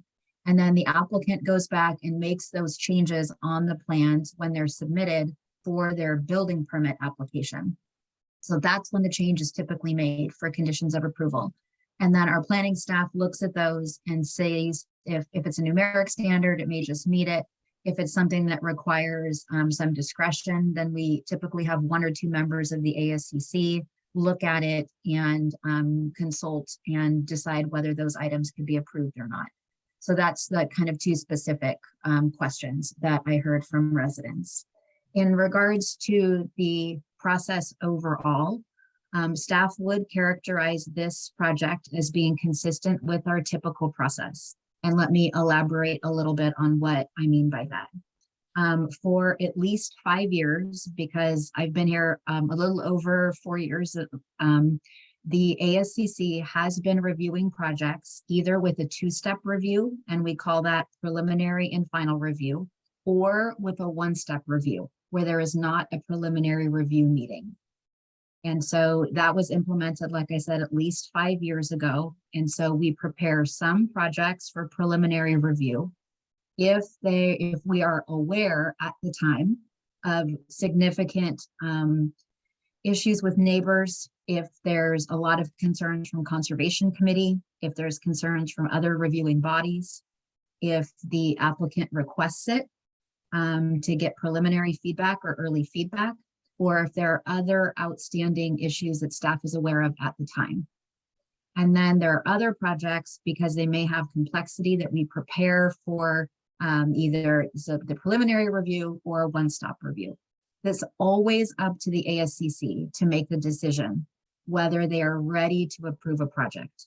And so we have taken projects to them before, and they are prepared, and the ASCC could take action if they wish, but they do not have to ever.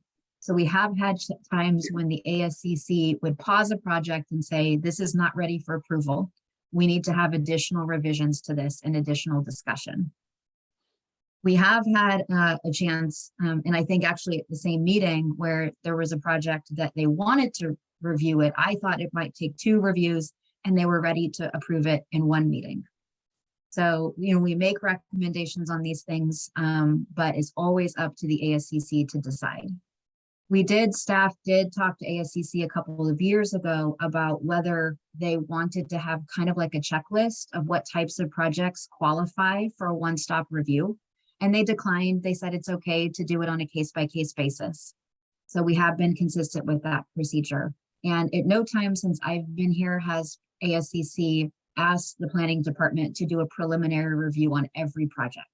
If that's the request of ASCC, we'd be happy to do that. I understood ASCC's interest to be trying to balance neighborhood participation and a thorough review with a timely review. But that's my interpretation of their comments over the last few years. So in terms of what has been different over the last couple of years in the process is related to the pandemic. And when the pandemic hit, we stopped doing site meetings. We did not stop doing preliminary reviews in the Zoom format, but we did stop the site meetings where we would go onto the site and look around on the site. So that is the difference in the process that people might be getting confused about, like what terminology we use, and understandably, right? Because this is a complex process if you're not involved in it all the time. And so the site meetings stopped at the beginning of the pandemic, and then ASCC asked if we could bring them back, and we have brought them back. So for about 2 years, there were a number of projects that went forward, some with preliminary reviews, others not, but they did not have those physical site meetings. Many of those projects, though, the ASCC members went out to the site by appointment if they wish to do so. So the planning staff has helped ASCC members to make appointments and arrangements with the property owners to go out onto the sites where the projects are proposed. So hopefully that helps a little bit around the site meetings. I also want to speak a little bit to the idea of how staff approaches these types of projects in our process. I can understand that some people may be confused about what our role is. I don't think that our staff and our team is biased. I wouldn't use that word. We do make professional recommendations based on our experience, our best practices, and our interpretation of the town's policies. However, it's always up to the decision-making body to make those decisions. The body does not always take our recommendations, and that's fine. The staff is not invested in any particular outcome for any project. So we are not trying to get these types of projects approved or disapproved. That's not our interest. Our interest as a staff is to present information to the decision-making body so they can make a decision. So I hope that that is helpful. And I'm very happy to answer any additional questions from the council if you have any related to the procedure that may help you in this discussion. Thank you, Laura. Okay, I'll bring it to the council then for discussion. Mr. Mayor, quick question. Yes. The outline for this hearing, I sort of remember there being a closing arguments from the applicant and appellant. Is that correct? I don't have it in front of me. I forgot to bring that document with me too. Yes, You have it is important, yes. So we need to give both parties, the appellant and the applicant, an opportunity to provide remarks, and our recommended timing was 3 minutes for that. Okay, thank you. And that would be appropriate to do now. Yes, the timing would be appropriate to do now. Okay, and the order is applicant then appellant or appellant then applicant? Appellant, then applicant. Appellant then applicant. Okay, so Ruiz's, back over to you for 3 minutes. Thank you. All right, well, thank you for all that discussion and for considering this. I don't have anything prepared, but there are a few things I wanted to comment on. One is the idea that we heard this presentation already twice from the architect about how, putting it in this site of the existing house would have impact from the street. But I don't know if any of you have noticed, we lived here for many years before we even noticed there was a house there, because the siding of the existing house, it's actually up raised quite a bit above the street. It's very hard to see. You actually have to look for it to see the house. And it's true, a 2-story house there would be more impactful, but not significantly, and not compared to most of the other houses that you drive by, especially ones that are at the street level or lower. So, and in addition, and as somebody else pointed out, that there's a lot of trees on West Ridge that block from all those neighbors on that side. So the arguments that the house is, in the most accommodating position, the way it is now, really doesn't make any sense. So then the other issue about the process and the, I want to reiterate that in spite of all the communications that Ms. Cave seems to have had with other neighbors, apart from that first time she stepped on my property to deliver the notice, we never heard from her. And I followed up with an email offering help and support, because it, of course, never occurred to us that they would be doing what they ended up doing. And yeah, we were definitely kept in the dark. Because of course, even if there's a process that allows for public input, if we aren't even aware, then there's, it's as Ron, or as Lisa and Ron Hennefarth said, they actually express their sort of understanding that this was not going to impact them, and so that they didn't need to be concerned. So it was just a misstep by everybody involved.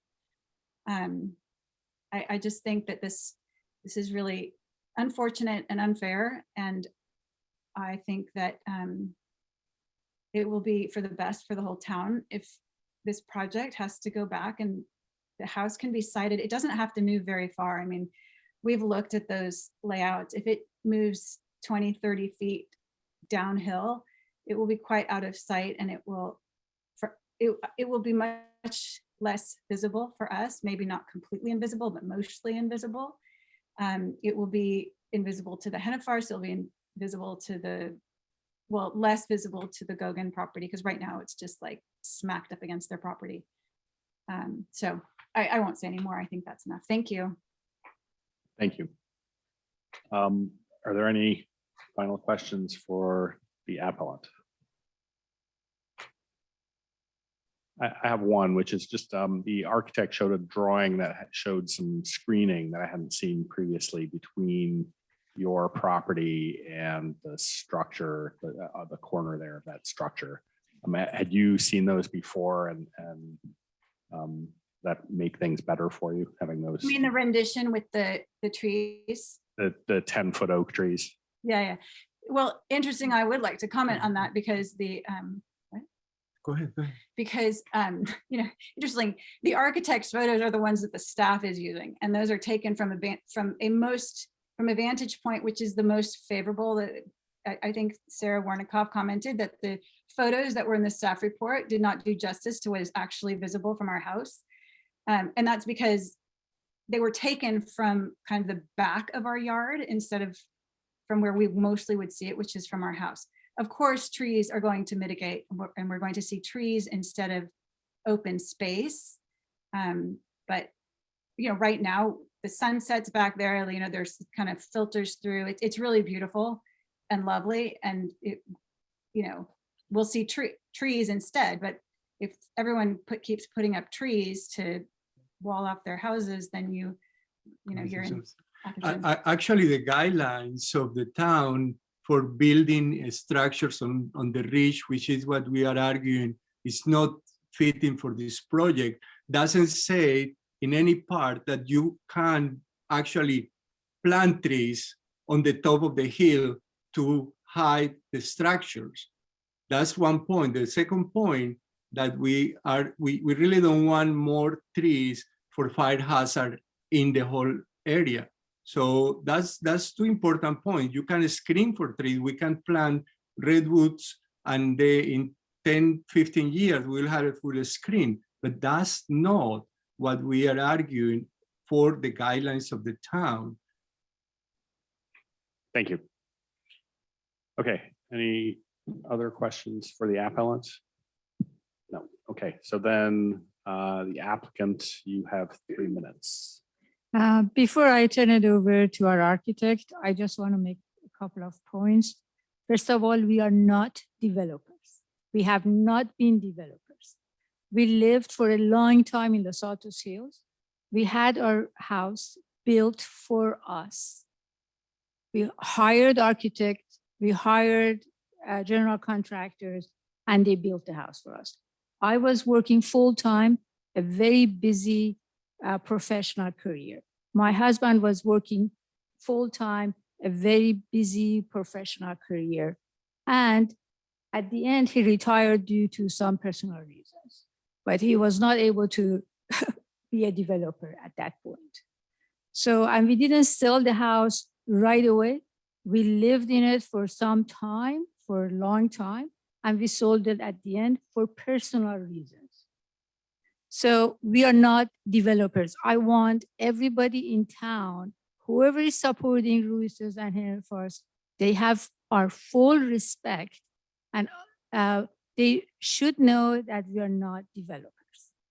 Second thing that I want to emphasize is that we are really sorry that Ruiz's and Hennifer's are complaining, and we have not been able to get their acceptance of our house, of us as new neighbors, as new Portola Valley residents in the future. We are sorry about that. We have done all we could to gain their acceptance. I reached agreements with Mr. Henniferth. We shook hands.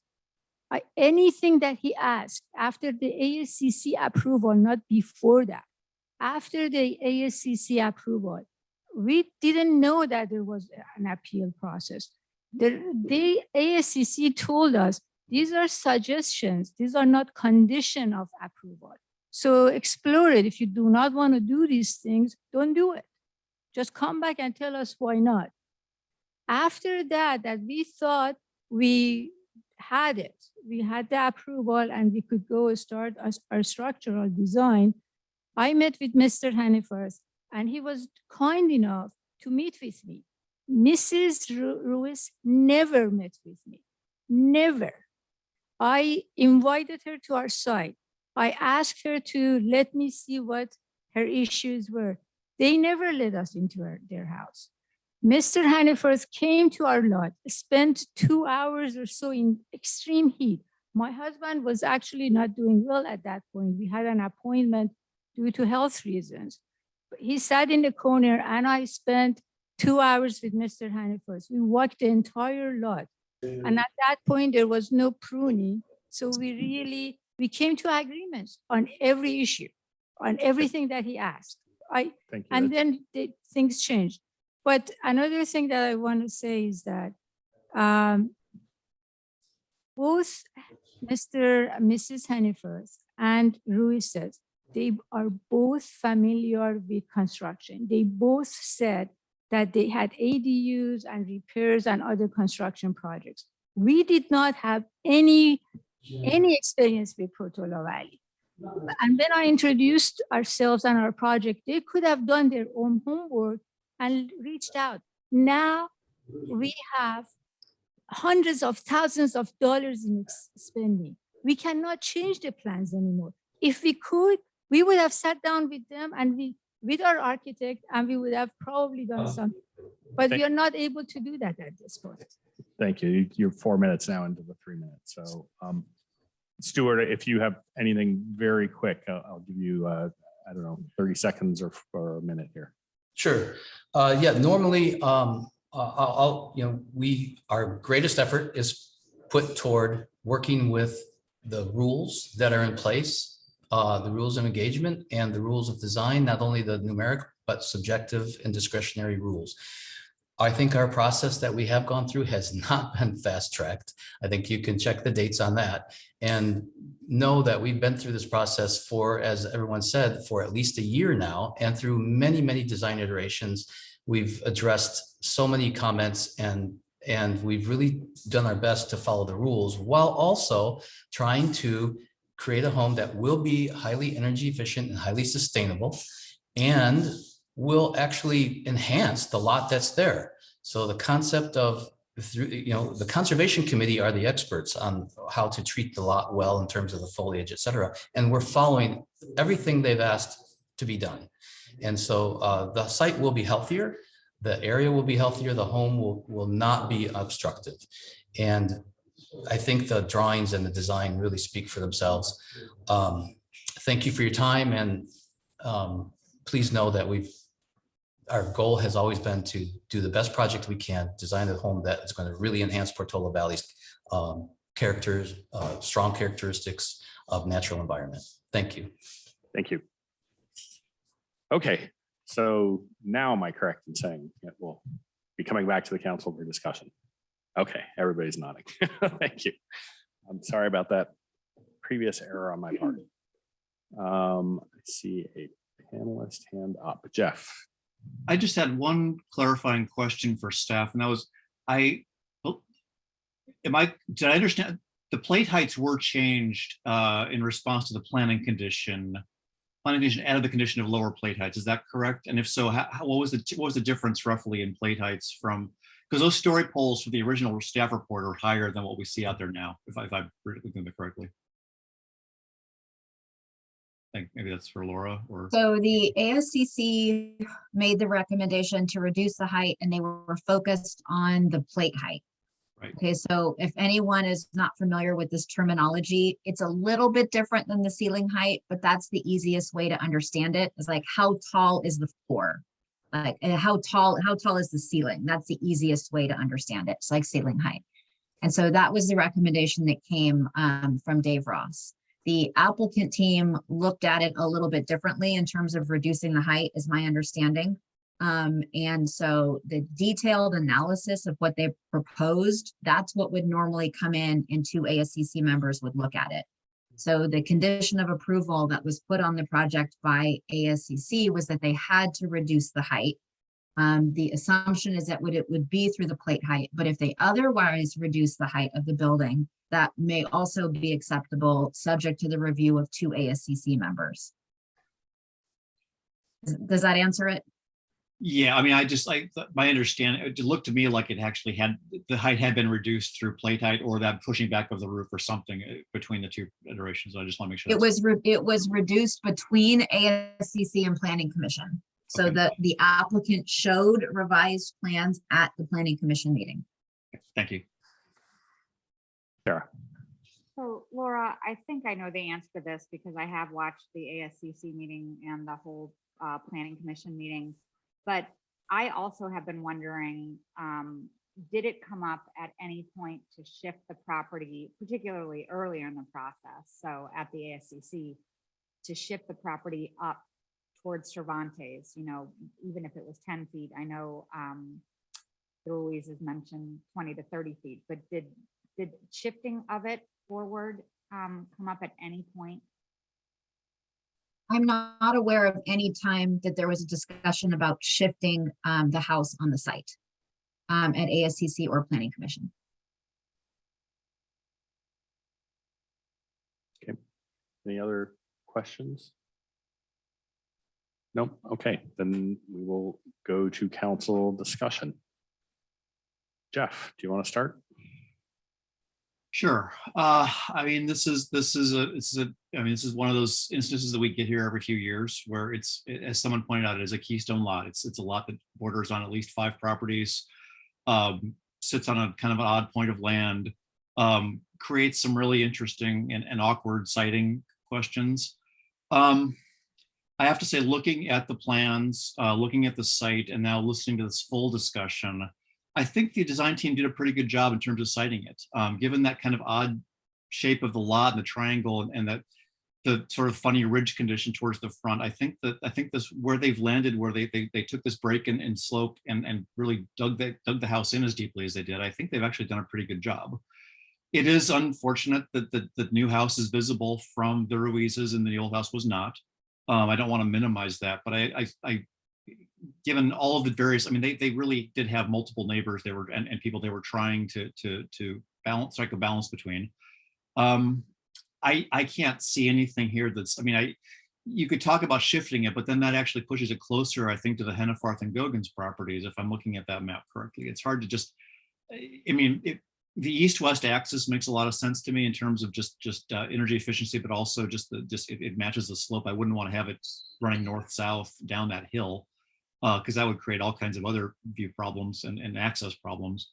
I want to hear everyone else's opinion, but I think my first inclination is I would uphold the planning commission's position on this, but I will listen to other opinions first.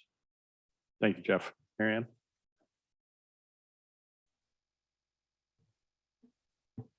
Well, I think I pretty much agree with Jeff. These view shed issues have come up quite a few times in my tenure on the council, but they rarely, if ever, reach the town council. But I have had many very long discussion with residents in town who were very unhappy with the neighbor who was putting up a new house. I can think right now, I'm thinking of the names of many people I've spoken with. And of course, I won't say those names, but it's always a really, really tough situation to resolve. And in fact, I have been in that situation. It was probably about 25 years ago. I was still married. I had 2 kids. We looked across the canyon at Jasper Ridge. We were told when we bought the house that that property would never be sold. It would never be built upon, and it was gorgeous. Well, the then CEO of HP bought the land, and in order to build his ginormous house, he had to actually cut a very long road. My husband at the time was quite unhappy, and he met with the neighbors. He went to the planning commission. He even accused one of the planning commissioners of having a conflict of interest because I think he had a kid who worked at HP. And the planning commissioner, the town council member was Ed Davis. And if you guys knew Ed Davis, he would get very upset and his whole face would get red. So it was a memorable meeting. Anyway, the house was built, the road was cut. We put in trees, they put in trees, and of course it has been a long, long time, but I completely forgot about it until recently. So that is, of course, the hopeful result that people will do the best they can to mitigate what they've lost and in time will accept it. As far as this situation, I mean, we're asked to make findings or actually to go through the findings that the lower bodies have found were compliant, starting with, I think, the compliance with the zoning code, compliance with the design guidelines. There's another one. Compliance with the general plan, compliance with the zoning code, compliance with design guidelines. And I have read through these thoroughly. And both of the lower bodies found them to be in compliance, and I do too. And that's the basis for making these decisions. Of course, there is the people factor, and I empathize so much with neighbors because I've been there, but I don't really see a way not to uphold the Planning Commission's denial. Thank you. Thank you, Marion. Sarah? So I guess, just at the start, this is stating the obvious, but I just feel horrible that this process has been so difficult for everybody. For the Caveys, welcoming you into town. This is a very, not a great way to start. So I feel badly about that. For the Ruizes and the Henneforst, I also feel horrible, for them. They're in their dream homes too, and they've been living here for many years. And so I realize it's been stressful, time consuming, and expensive for everybody. And honestly, I don't take this responsibility lightly. I've been thinking about it despite lawsuits and housing elements. I actually hate this more than anything because it's people's personal property and it's a personal topic. And it's just not something anybody wants to be in the position to weigh in on. So I felt particularly uncomfortable because, I'm a new council member. I haven't been on the ACC. I haven't been on the Planning Commission.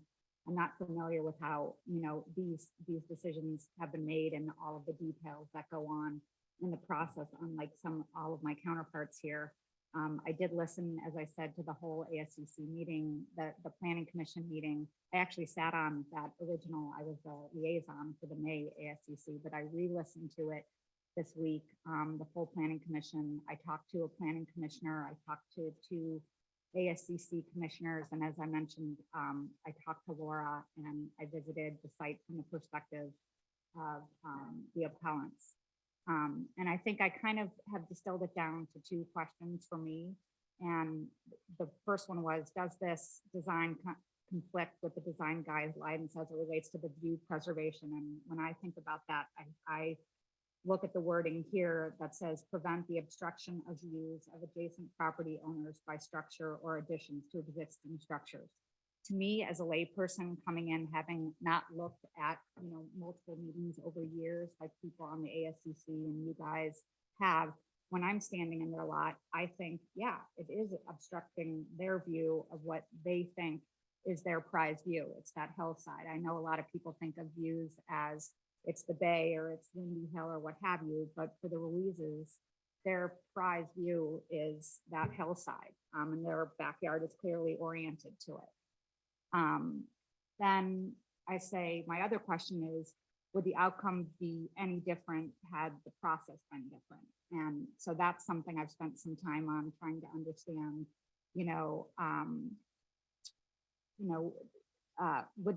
if there had been, for instance, has come up a preliminary review, would the outcome have been different? What would have happened if the owners at 1175 Westridge had met with the applicant in January, as they did with the neighbors to the north or the neighbors on the other side of Westridge? What would happen if there had been an ASCC site meeting? And what would happen if the Planning Commission had sent it back to the ASCC with a required site visits for all from the appellant's lot? Would that have changed the outcome? And that's what I'm trying to been grappling with. And based on all of the conversations I have had with the Planning Commission, the person on the Planning Commission, listening to their comments, and the ASCC, they have said that their decision would hold regardless of all these things. So if they had done a site visit, all those bullets that I just mentioned, they would still have voted the way they have, which brings me back to the first one, which is their perspective on this subjective criteria of a view shed. And they have the experience of having looked at many, many, many projects over years. One of the ASCC members I talked to said, out of all of the ones that they've looked at, this wouldn't even fall in the top 50% as something that would be controversial. And so I have to rely on their perspective and wisdom and experience because I haven't done this before. And so it's because of that, and because regardless of the process, which I do think footnote, we need to talk about process at some point, that I would support where they left it at both the ASCC and Planning Commission. Thanks. Yeah, I think I don't have a lot to add in terms of my own views to what's been said. I understand that this is, has been pointed out, a very personal thing for both the applicant, the appellant, and all of the neighbors involved. Citing a house when you're replacing one building with another, unless you rebuild the exact same structure, which, why would you do that? There will be change. And inevitably that means something you used to see will go away and something you hadn't seen before will appear from some point somewhere. In this situation, I do agree. I think the applicant's team has done a pretty good job of tucking this away as much as possible, preserving as many views as possible, minimizing the impacts as much as possible, given the constraints on the project. I also think looking through and reviewing the process, both the ASCC and the Planning Commission, the original appeal, as was pointed out by Laura, COVID changed some things with how our process works and created some problems, frankly. It was a global pandemic that is still ongoing and killing thousands of people a week in the United States. It's not over yet, but we are recovering from it and improving our processes as we recover from that. I think if there had been an opportunity for a site visit, as you say, with my experience of projects going through ASCC and planning previously, I would tend to agree. I don't think it would have changed the outcome. I do think that what it could have done is made everybody feel more heard. And that wouldn't necessarily change the outcome, but could help with people's understanding and feeling heard, which I think is really a core part of the issue here. So my inclination is also to uphold the ASCC and Planning Commission's decisions here and decide in favor of the applicant. Is there any further council discussion? And if not, are we ready to, what do we need to do here formally, Laura? Make a motion, or been quite a number of years since we've done one of these appeals, so I'm not quite sure what the process is. Or Cara, what do we need to do here? There's a resolution that's prepared. So the motion is to adopt the resolution, and that includes the findings and the conditions of approval from the Planning Commission. Okay, so it would be to adopt resolution. That's the resolution on page 47. There are a couple of resolutions. I think one was the Planning Commission. Yes. Can we just go over the conditions of approval? What was the change? I remember there was a page that had red marks on it. Oh, there it is. Okay. Yeah, the easiest way to see it is on page 58, because that has the red, and that shows the original ASCC condition. And then the red is the change from Planning Commission. And so the resolution before the council carries forward the Planning Commission's language. So the applicant is required under this condition to reduce the height, presumably through the reduced plate height, adjust the colors and materials to be more natural, to fit into that kind of sandy color of the grasses, add landscape screening, and that would be subject to review by 2 ASCC members. And I'm sorry, I want to make sure this is clear. It's either.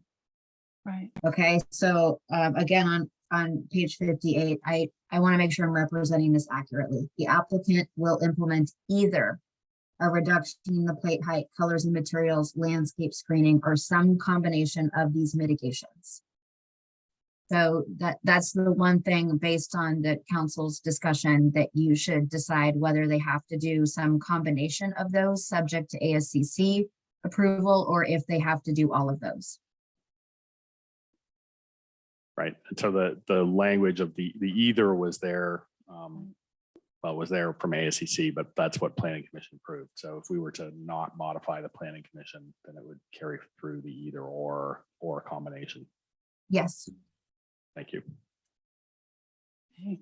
Oh, Okay. And I'm sorry, your proposed resolution is on page 47. Right. Yep. Attachment 1, I think, in the index. so through the chair, Yes. are we going to require that they do the reduction in plate height, colors and materials?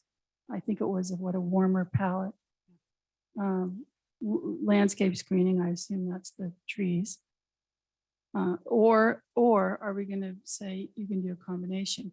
I'm fine with requiring all of it. I'm comfortable with what the planning commission had, which is to bring some stuff back, which it sounds like the project team has already done. What I saw here tonight looks like it is addressing these issues and is their essential would be their proposal they take to the 2SC. I'm happy to leave it to ASCC commissioners to look at it and work through the detail and say this tree needs to move a bit to the left. Color needs to be slightly different. I think that would be appropriate. Any other thoughts on that? I'm fine with the ASCC. Agreed. Okay. Sound good? Okay, with that, and is there a motion on the resolution?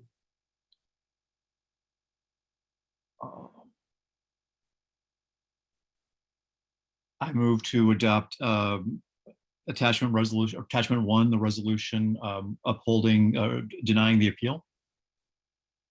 Okay, moved by Jeff, Second, seconded by Mary Ann. Could you call the roll, please? Councilmember Alves, Aye. Councilmember Derwin, aye. Vice Mayor Wernicott, Mayor Hughes. Aye. Motion carried. Okay, thank you all for sticking with it tonight, and thank you for carrying through this process. I know it's been long and difficult for everybody, and hopefully this will create a resolution. Well, not quite. There's still needs to go back to the ASCC pair of commissioners for the final approvals. But thank you all for being here tonight. One more thing. Yes, Marion. Welcome to town. Yes.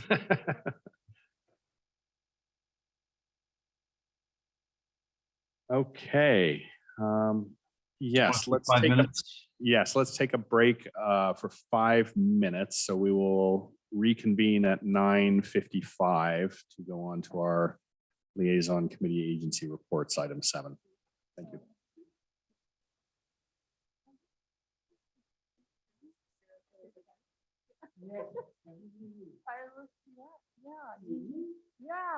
I used to like poetry, and I think since I'm stepping down from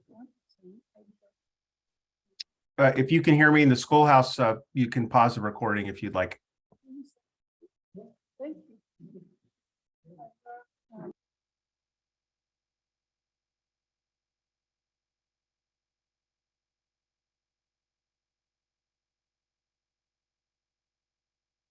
We are on agenda item 7, council liaison committee regional agency reports.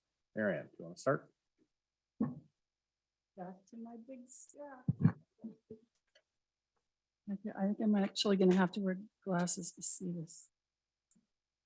Okay, I will start with my commute.org board meeting on September 15. There was a lot of data at this meeting. The Bay Area Council did a survey on return to transit, and there was a lot of really good information. I mean, people are not returning to transit because a lot of people are not returning to the office, and so there's a lot of data on that. How many days are people going into the workplace? And it's sort of looks like it's sort of between 3 days a week, something like that. In fact, they're finding that the busiest days on the road are Tuesday, Wednesday, Thursday. I don't know if you found that to be true. And transit pre-pandemic was 44% people were on transit. Now it's 28. So it's really a big problem. Hybrid workplaces, as you know, are the future. So let's see.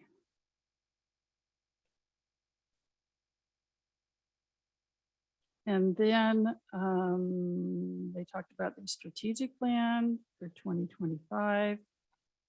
And it is, you know, about reducing traffic congestion and greenhouse gas emissions while enhancing quality of life in San Mateo County by promoting sustainable transportation and commute alternatives.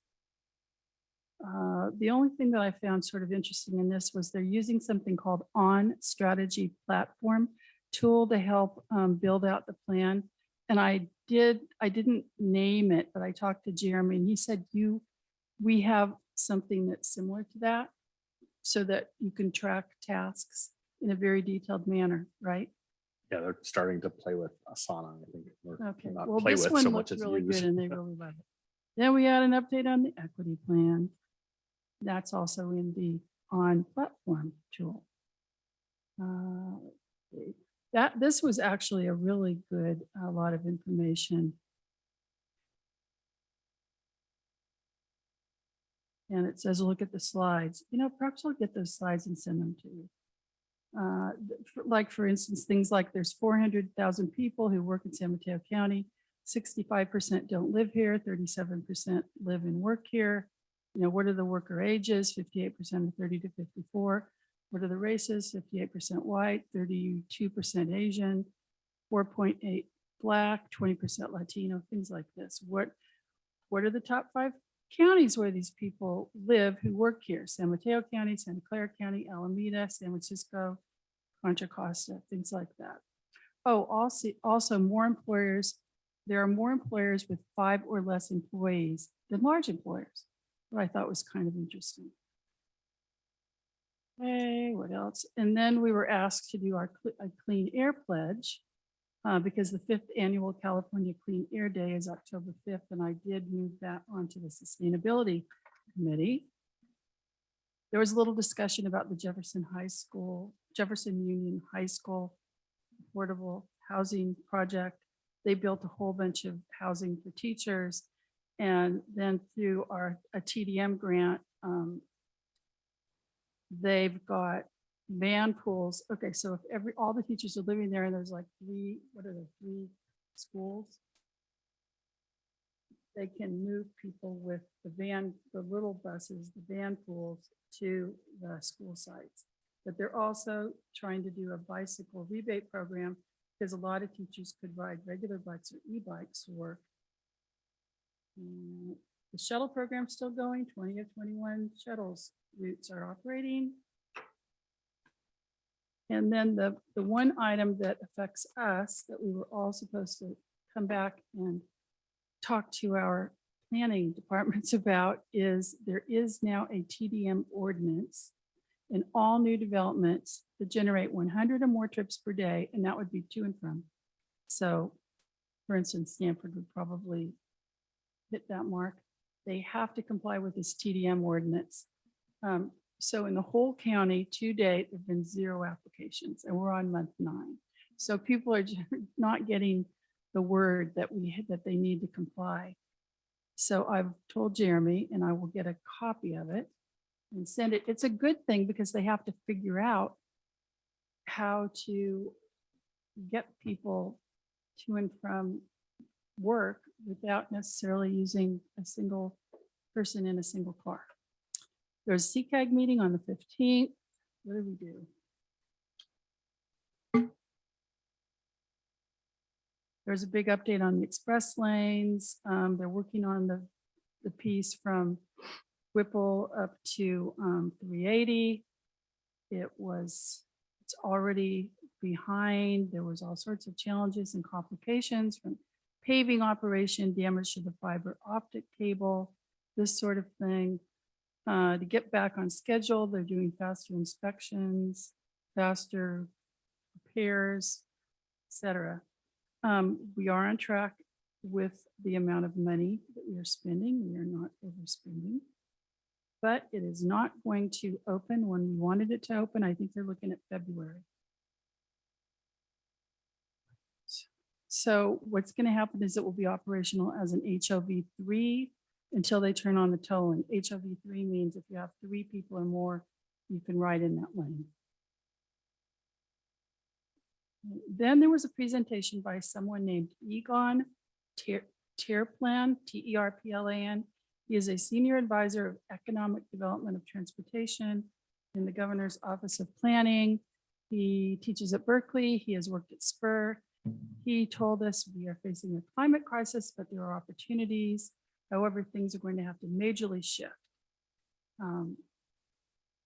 So he said everybody needs to act local. Everybody needs to act. We're facing climate change, wildfires, floods, droughts, extreme heat, declining snowpack, sea level rise, ocean acidification. We have to adapt. We have to become resilient. We have to do mitigation. And there's an urgency to act over the next decade, and that's not very long. In California, our biggest source of GHG emissions are transportation. As I think you know, the goal is to be carbon neutral by 2045, have a 55% reduction in GHG below 1990 levels by 2030, 100% of all new cars sold with 0 emissions by 2035, 90% clean electricity by 2035. So the state's focusing on how to do this huge shift. The state is going to go out of the business of expanding highways. So that's hugely different from the past. 0 emission vehicles are necessary, but they are not sufficient to get us where we need to go. So we basically have to reduce how much we drive from 25 miles a day to 19 miles a day. Californians will have to drive 30% less. And we are not on track to meet the commitment. We talked about a lot of the 30 billion in annual transportation expenditures are from local sources, that we're facing one of the biggest changes in transportation in history because most of our economic activities built around highways, not rail. And we're going to have to change that. And they say the future is e-bikes and shuttles because it's that little half mile or 1 to 3 miles that people can't get to. And then a whole bunch of stuff about the money that's available, and then futures walking and biking. That there's there's also a transit is facing an existential crisis coming out of COVID because we aren't getting people back into trains and buses. So it's an opportunity to reimagine how we're going to move people around. Okay. In the Ledge Committee, they recommended no on Prop 30, and I can't even remember what Prop 30 is. Can someone remind me? All right, you I look haven't that read the up. book while I yet keep for all talking. the propositions. There was a little discussion about SB 6, and that's about it. And then there was the MTC One Bay Area Grant 3, that's OBAG 3. Is nominating 9 projects. Wait, let me.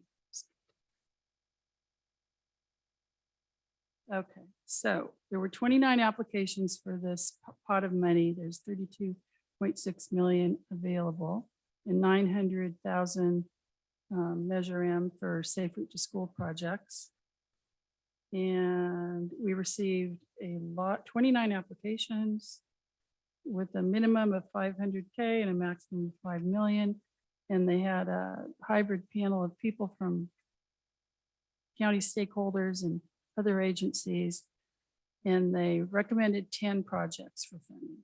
And then you'll see, it will go to MTC to see if they'll fund them. What is it? It's an income tax on income over $2 million to pay for EV rebates and subsidies and charging stations. And infrastructure stuff. There's also 200,000 Measure M Safe Route to School funding available. The San Mateo County Transportation Authority has a call for projects for pedestrian and bicycle. So if we have anything, we should really get our oar in the water there. And then they talked about the shared micro mobility feasibility study. And this is a pilot that is going to be rolled out for a few jurisdictions, probably e-bikes.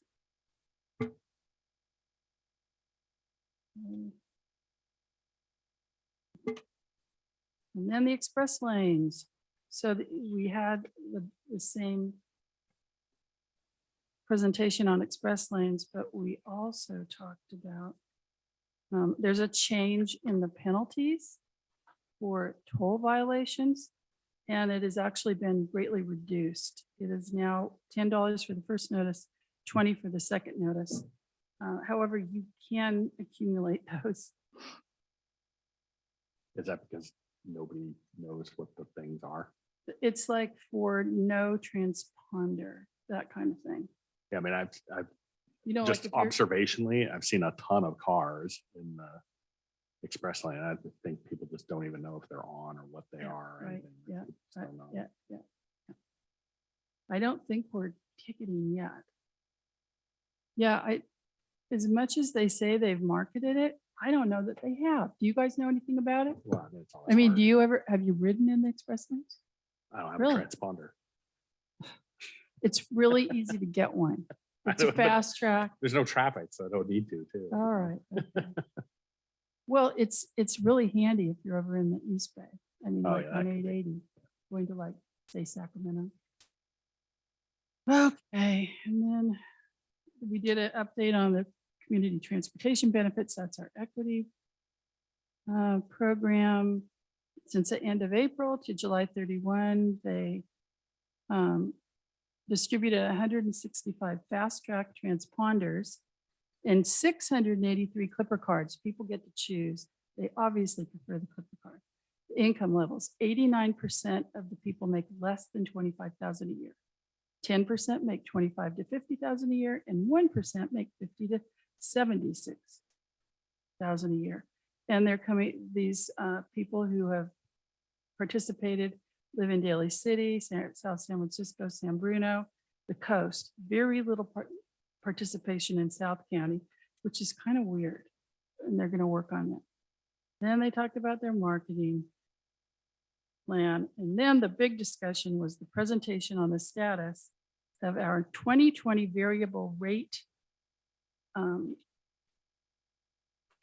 bonds. If you'll recall, in 2020, 100 million in bonds was issued for the 101 Express Lane project, and it was secured by Measure A and Measure W, and the TA is to be reimbursed. And it was fantastic. I think our initial rate was 0.07, rates capitalized for the first 3 years, blah, blah, blah. Well, I guess we didn't anticipate what's happened with interest rates. So now we're kind of facing a little bit of a pickle. Now we haven't gotten there yet, but they really have to keep their eye on it. And that's combined with the fact that there aren't a lot of people in the express lane, so we haven't gotten a lot of revenue and we haven't opened the other piece. So I'm not really that sad that I'm going off this board. I think it's going to be very challenging in the coming years. It still was the right thing to do because the way we need to look at highways is we basically are going to have to pay to ride on them. What else was there? I think there was another thing here on. There was another, just data. Operations and policy options related to toll revenue. So basically, there might have to be a lot of new policies put into place if we are in the financial straits. Okay, fine, that's it. Then I think, oh no, more, gosh. No wonder I was really super tired last week. Okay, then there was a library meeting on September 19. They gave a presentation about Big Lift Inspiring Summers. They had 954 students. K to third grade, 6 school districts, 8 schools. And what they do is they try to help with summer and remote learning loss. The staff hiring was the biggest challenge, but they added more money to pay staff, and then it had a great outcome. Funny how when you throw money at something, things really tend to brighten right up. So what they found was they gained 1.5 months in reading and 0.5 months in math across all sites. And they also had social emotional skills embedded in the programs. Then we went over the proposed uses of restricted library funds this year. That's the donor funds. Before, the only donor funds libraries were, and these are the ones that take in more money than they spend, Atherton, Portola Valley, and Woodside. Now we have Atherton, Portola Valley, Woodside, Foster City, and San Carlos. So it was just, That's just because their tax bases have gone up in those towns? or- the library, we get money, yeah, from the from property tax for library. And the libraries that take in more money than they spend had this thing called donor Yeah. funds. And as of the end of next year, fiscal year, it will 50% of the donor funds will go to general fund and 50% will stay with the libraries. I think we're going to go out of the donor funds. I think we're getting really close to spending, yeah. However, like I said, we now have San Carlos that's gone in Foster City. Atherton, of course, makes the very most. They have 1.5 million for last year. So that's really where you're going to get the money for the general fund. Adopted the budget. Okay, they had the director's report. They had the first in-person staff development day at the Atherton Library. Has anyone seen the Atherton Library? It's supposed to be unbelievably great.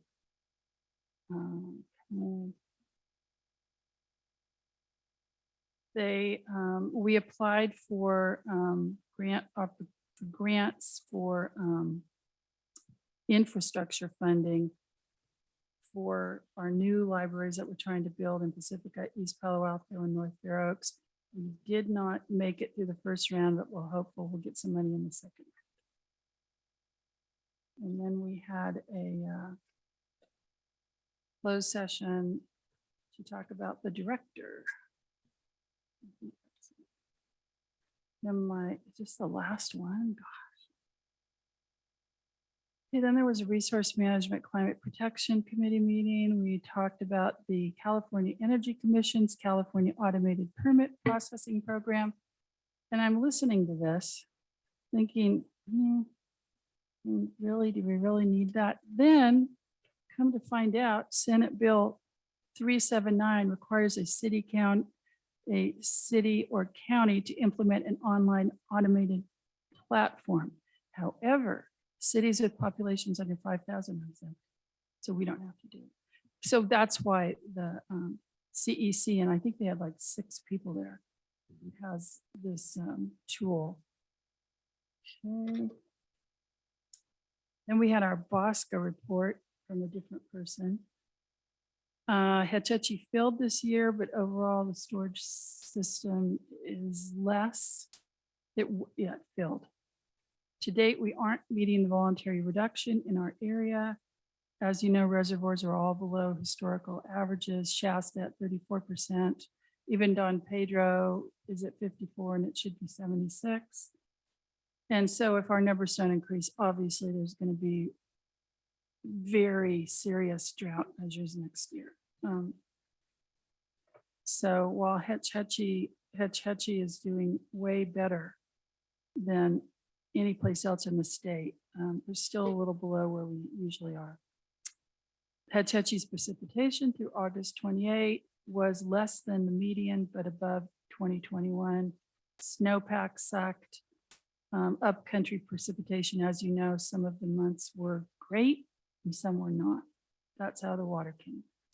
In the Bay Area, we had 23.52 inches, which was slightly higher than our annual of 22.80 as of August. Conservation reduction in July to June 30, that period, SF reduced 11%. Wholesale customers, that's us, 3.8. However, when you move up to later, July to September 8, SF 13.2 and wholesale 8.5. So we are doing better, but we're supposed to get to 11%. Then the reliability roundtable, that's this thing that Bosca is holding that has to do with water supply. They've had a number of meetings, and they're going to use this for their long-term reliable water supply strategy, but I'm hoping it will help to kickstart a one water, which is what you have actually in Santa Clara County, in San Mateo County. And I was happy to see that Lynn Matterman from One Shoreline was there. And he says the legislation for One Shoreline says they can work on water supply and conservation issues besides sea level rise and stormwater and flooding. And the reason that we never put that in there when we were, considering the whole water agency was because Bosca, the ED of Bosca, was very territorial and she did not want water supply in there. But obviously we have to do that. Peter Dreckmeyer was there talking about the salmon and the Bay Delta plan. I don't know if you're aware of it, but Tuolumne River Trust is very much in favor of the Bay Delta plan because it leaves water in the Tuolumne for the fish. But Bosca and the SFPUC do not like it because they feel we need the water. The truth is, doesn't matter, either one of them. We still need alternate water supply, whether it's, recycled water, stormwater going into the aquifer, all of them. And then there was a presentation on PCE customer messaging, segmentation research by someone named KJ. KJ, is that right, Jeff? KJ? Yeah, It's KJ just- Janowski, yes. Yeah. Again, tons of data. People were very, very, very curious about this whole thing. And then there was a presentation by Kim Seacag about what we're doing to reduce greenhouse gas emissions and coordinated development of the countywide carbon neutrality action plan. And so we ran through all the programs: electrification of transportation and buildings, carbon sequestration, mode shift to shared and active options, public transportation, infrastructure updates, housing work services, VMT reduction, all this stuff. Okay, that's it. God, that was a lot. Okay, thank you, Mary Ann. Really sick of it. Jeff, you want to go next? Sure. At our last board meeting, Peninsula Clean Energy reviewed two kind of long-term initiatives. I've actually been very involved in both of them. And I found them both what we're presenting to the full board very encouraging. The first is we have had a stated goal of providing what's known as time coincident generation, greenhouse gas free generation over every hour of the year. So 24/7, meaning that that for every hour of the year, PG&E will be contracted for greenhouse gas free electricity to meet the demand in that hour. So rather than sort of buying a bunch of solar and over generating during the day and then using brown power at night, we would actually have sources one way or another to meet our load at every hour of the day. And that's no one's ever done that before. And this was sort of a report from staff mostly about sort of their feasibility studies on it, showing that we can get to roughly 99% time coincidence for an amount that's basically 2% more than what we're currently paying on an annual basis for our electricity contracting. And so the fact that we get that close to time coincident procurement for what's really a modest premium over what we're paying now was kind of floored me. I found it very encouraging. The other initiative is we've been working to help San Mateo County get to greenhouse gas neutral by 2035. It's an initiative we started about a year ago. And so staff has been working to sort of basically develop a plan to use what resources we have and what's available sort of at the federal, state, and local levels to get as many people to facilitate decarbonization as much as we can. And a lot of our focus is on removing natural gas burning appliances from buildings, and also on a light duty vehicle transportation, including especially charging, particularly charging at, for example, multifamily apartment buildings. And same thing. We can't boil the ocean, but we've actually carved out a segment of that task that's within our scope that we're, the resources, lower income people in San Mateo County need help to do this. Higher income people will do a lot of it on their own, given sort of the right reach codes and the right guidance and right incentives. It turns out the resources that are available are actually probably enough to meet, the part of the market that needs help financially to achieve these things. And so again, it's not the full solution, but in terms of the part that we've carved out as something we can do, we actually have the resources to meet it. So again, both very encouraging. Sort of this has been, our mission since inception was to, well, first to provide the cleanest electricity we could, and second to go beyond that and decarbonize San Mateo County as much as we could. And both of them honestly are going further than I thought they could when we first started. So that was exciting.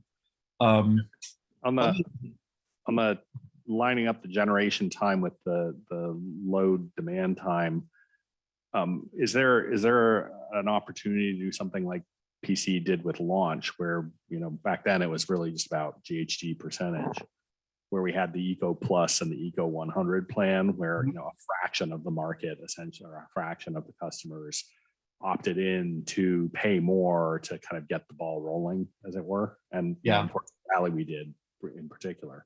Yes. Is there opportunity for that as staff is moving forward with what they're doing there? Or is it really, so easy to just do all at once that they're just going to do all at once? Well, there's a lot of questions to be answered about how best to achieve it. And so the thing that I keep pushing for is what's called a virtual power plant. So Ohm Connect is actually doing this. It's not a complete VPP, but it's Ohm Connect has sort of gone beyond typical demand response and is really sort of in the heat wave last month. Demand response providers were actually able to provide, or demand response at the worst days of the heat wave, were actually able to probably prevent some rolling outages. Enough people sort of turned off their air conditioners and turned off their refrigerators and things to actually make a difference. So that we reached a level 3 warning where we had basically no extra capacity, but we never got to rolling blackouts because basically users, large and small, responded by cutting back their usage. It's amazing what happens when you send out those emergency alerts, and yes, exactly, every phone in the state goes, yeah. And so what's the next step of that is to basically automate that. And so you as a customer sign up to sort of, you agree that you will reshape your load in certain ways. And if you have, for example, a power walls or a car plug into your house, you can actually do this without really even having to change much of what you do. But it's a huge help to an entity like PCE to be able to sort of shape our overall power. If we have 100,000 customers who have agreed that they will not use power, they'll supply their own power from 6 to 9 p.m., it relieves a huge sort of a volatility risk for us, because one of our biggest dangers is that we get caught short on a hot day when it's 7 p.m. and there's no solar generating, and we have to go out and buy in the spot market. And so it's sort of just that's the kind of thing that if you've got customers who are willing to participate in a program like that, it becomes a really powerful way to improve the time coincidence. So there'll be opportunities like that going forward, but it's a little more complicated than what we did with Eco 100. That was all I had for PCE. The one other thing I'll mention is I actually sat in on Senator Becker had a town hall meeting on teen mental health, where he had several providers, and it was basically a fire hose of a presentation where they were listing off lots and lots of resources and groups that are sort of involved. I mean, I'm familiar with this personally. Teen mental health has really, it was a crisis before the pandemic. It's been even worse since the pandemic. Just about any form of mental health, mental illness among teens is up dramatically. The good news is there are lots of resources out there. This is actually a really interesting panel discussion of what's out there and sort of, steps if you're out there and you're concerned in the community. So I will try to share something with that. There's a few really good websites that list lots and lots of resources out there. So tomorrow night, Nature and Science is hosting a star party. Andrew Pierce will be doing a discussion. I believe it's 8 o'clock at Town Center. So. That's always great. Yeah, that's all I have. Thanks. Okay, thank you. Sarah. I haven't had many meetings, but I have a couple upcoming that I'll just highlight. I think we're going to have a finance committee meeting in about 2 weeks. Sarah, sorry to interrupt, but I'm having trouble hearing you. Oh, sorry. Forgetting where I was trying to look at the thing, but anyhow, I think as far as a finance committee meeting, I think we're gonna have that. We're getting it scheduled for about 2 weeks from now to review the audit. So it's good to see some progress there. So I maybe not by the next council meeting, but the one after that we'll have met. Just a quick update from the CAC is they're having their first kids movie night upcoming on October 14th here at Town Center. So that'll be a lot of fun. And then from the housing element, What's the movie? I knew somebody would ask me that.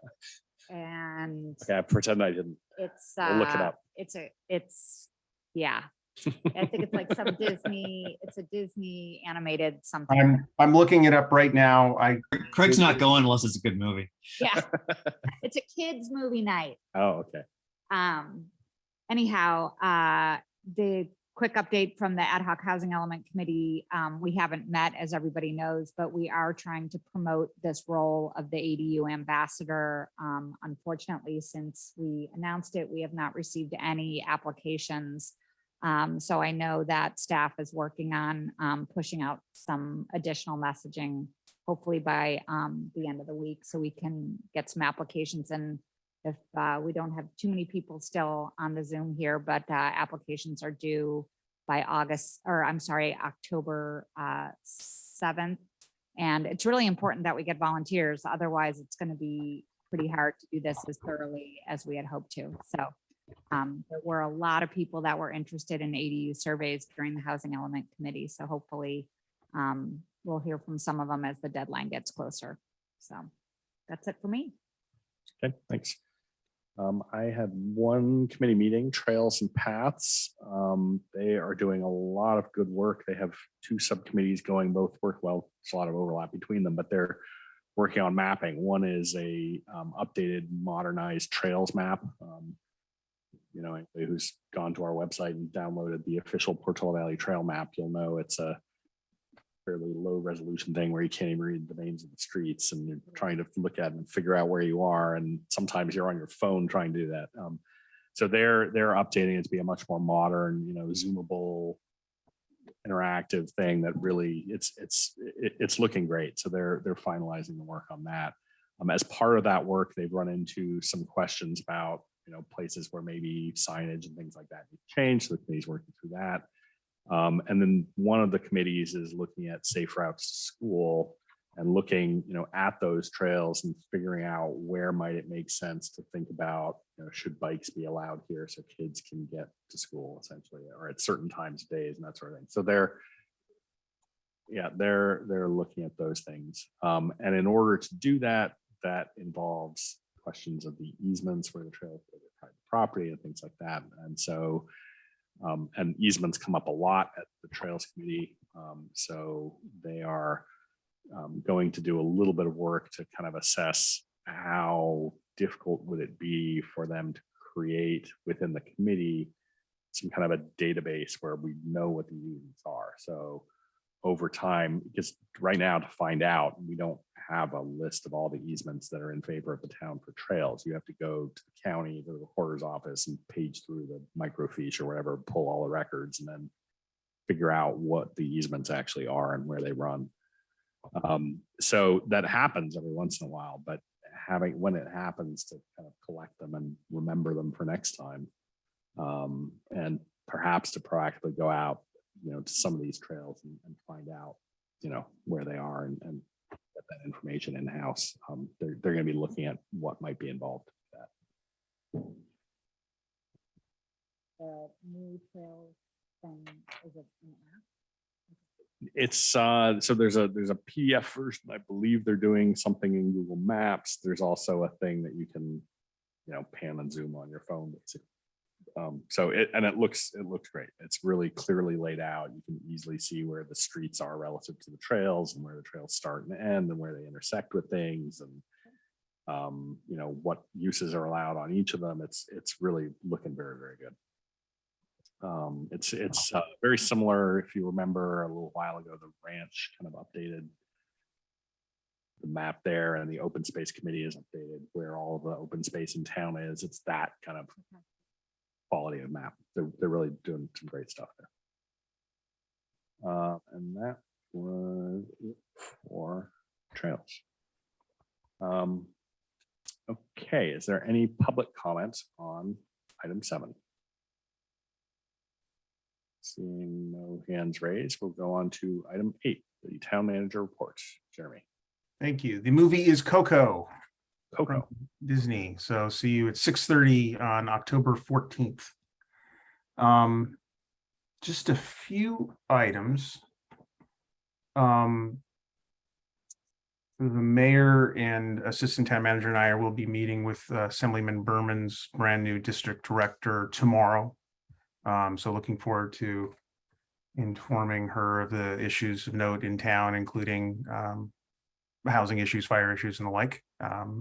In that continuing conversation. I recently chaired a meeting of a variety of committee members that are pulled together to make decisions on gifts to the town. And there'll be more to come in the coming weeks, but the committee made a preliminary acceptance of a horse sculpture, beautiful horse sculpture, that will be made available to the town upon the death of the person who'd like to donate it. So we're starting to look at potential locations, and we hope to finalize that in the working group, and then ask the community where they would like to see that horse. So that will be coming. A number of members of staff today met with the OpenGov team. They're the ones who manage the software for our budgeting and citizen portal and the like. It's an opportunity to share with them some updates and changes that we'd like to see. They were very receptive to those requests from us. We're glad to have that collaborative relationship. And some of the changes that we're seeing will improve our ability to publish the budget book. There are some new modules related to contract management and the like that we're excited about potentially bringing on board.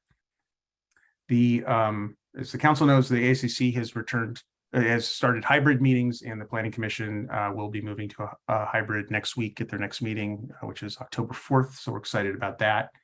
The committees will be following shortly thereafter. We have a lot of training to do as it relates to the hybrid system in the schoolhouse with the chairs and other designated bodies. But we hope by the end of the year to have returned all of our committees to in person, well, hybrid.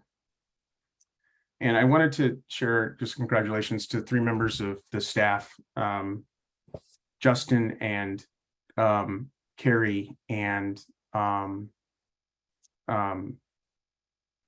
oh my goodness, it's past my bedtime. Sorry, Justin and Carrie and Cheyenne for receiving our first bonus appreciation program. So each of those staff members, the council graciously provided a little bit of funding to support bonuses for staff, and this was an effort that all the staff made nominations in, and I made the final award to the 3 staff members.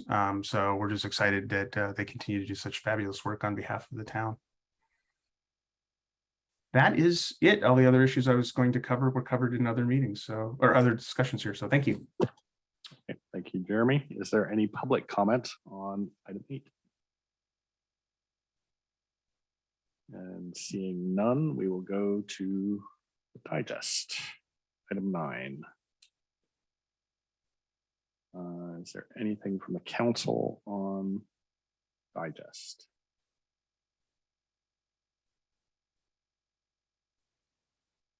Nope, seeing nothing. Anything from the public on item 9? I see no hands raised, so that brings us to item 10, adjournment. We are adjourned. I can just hit end meeting and then we're adjourned automatically. Thanks, everyone. Jackson. All right. Thank you all and good night.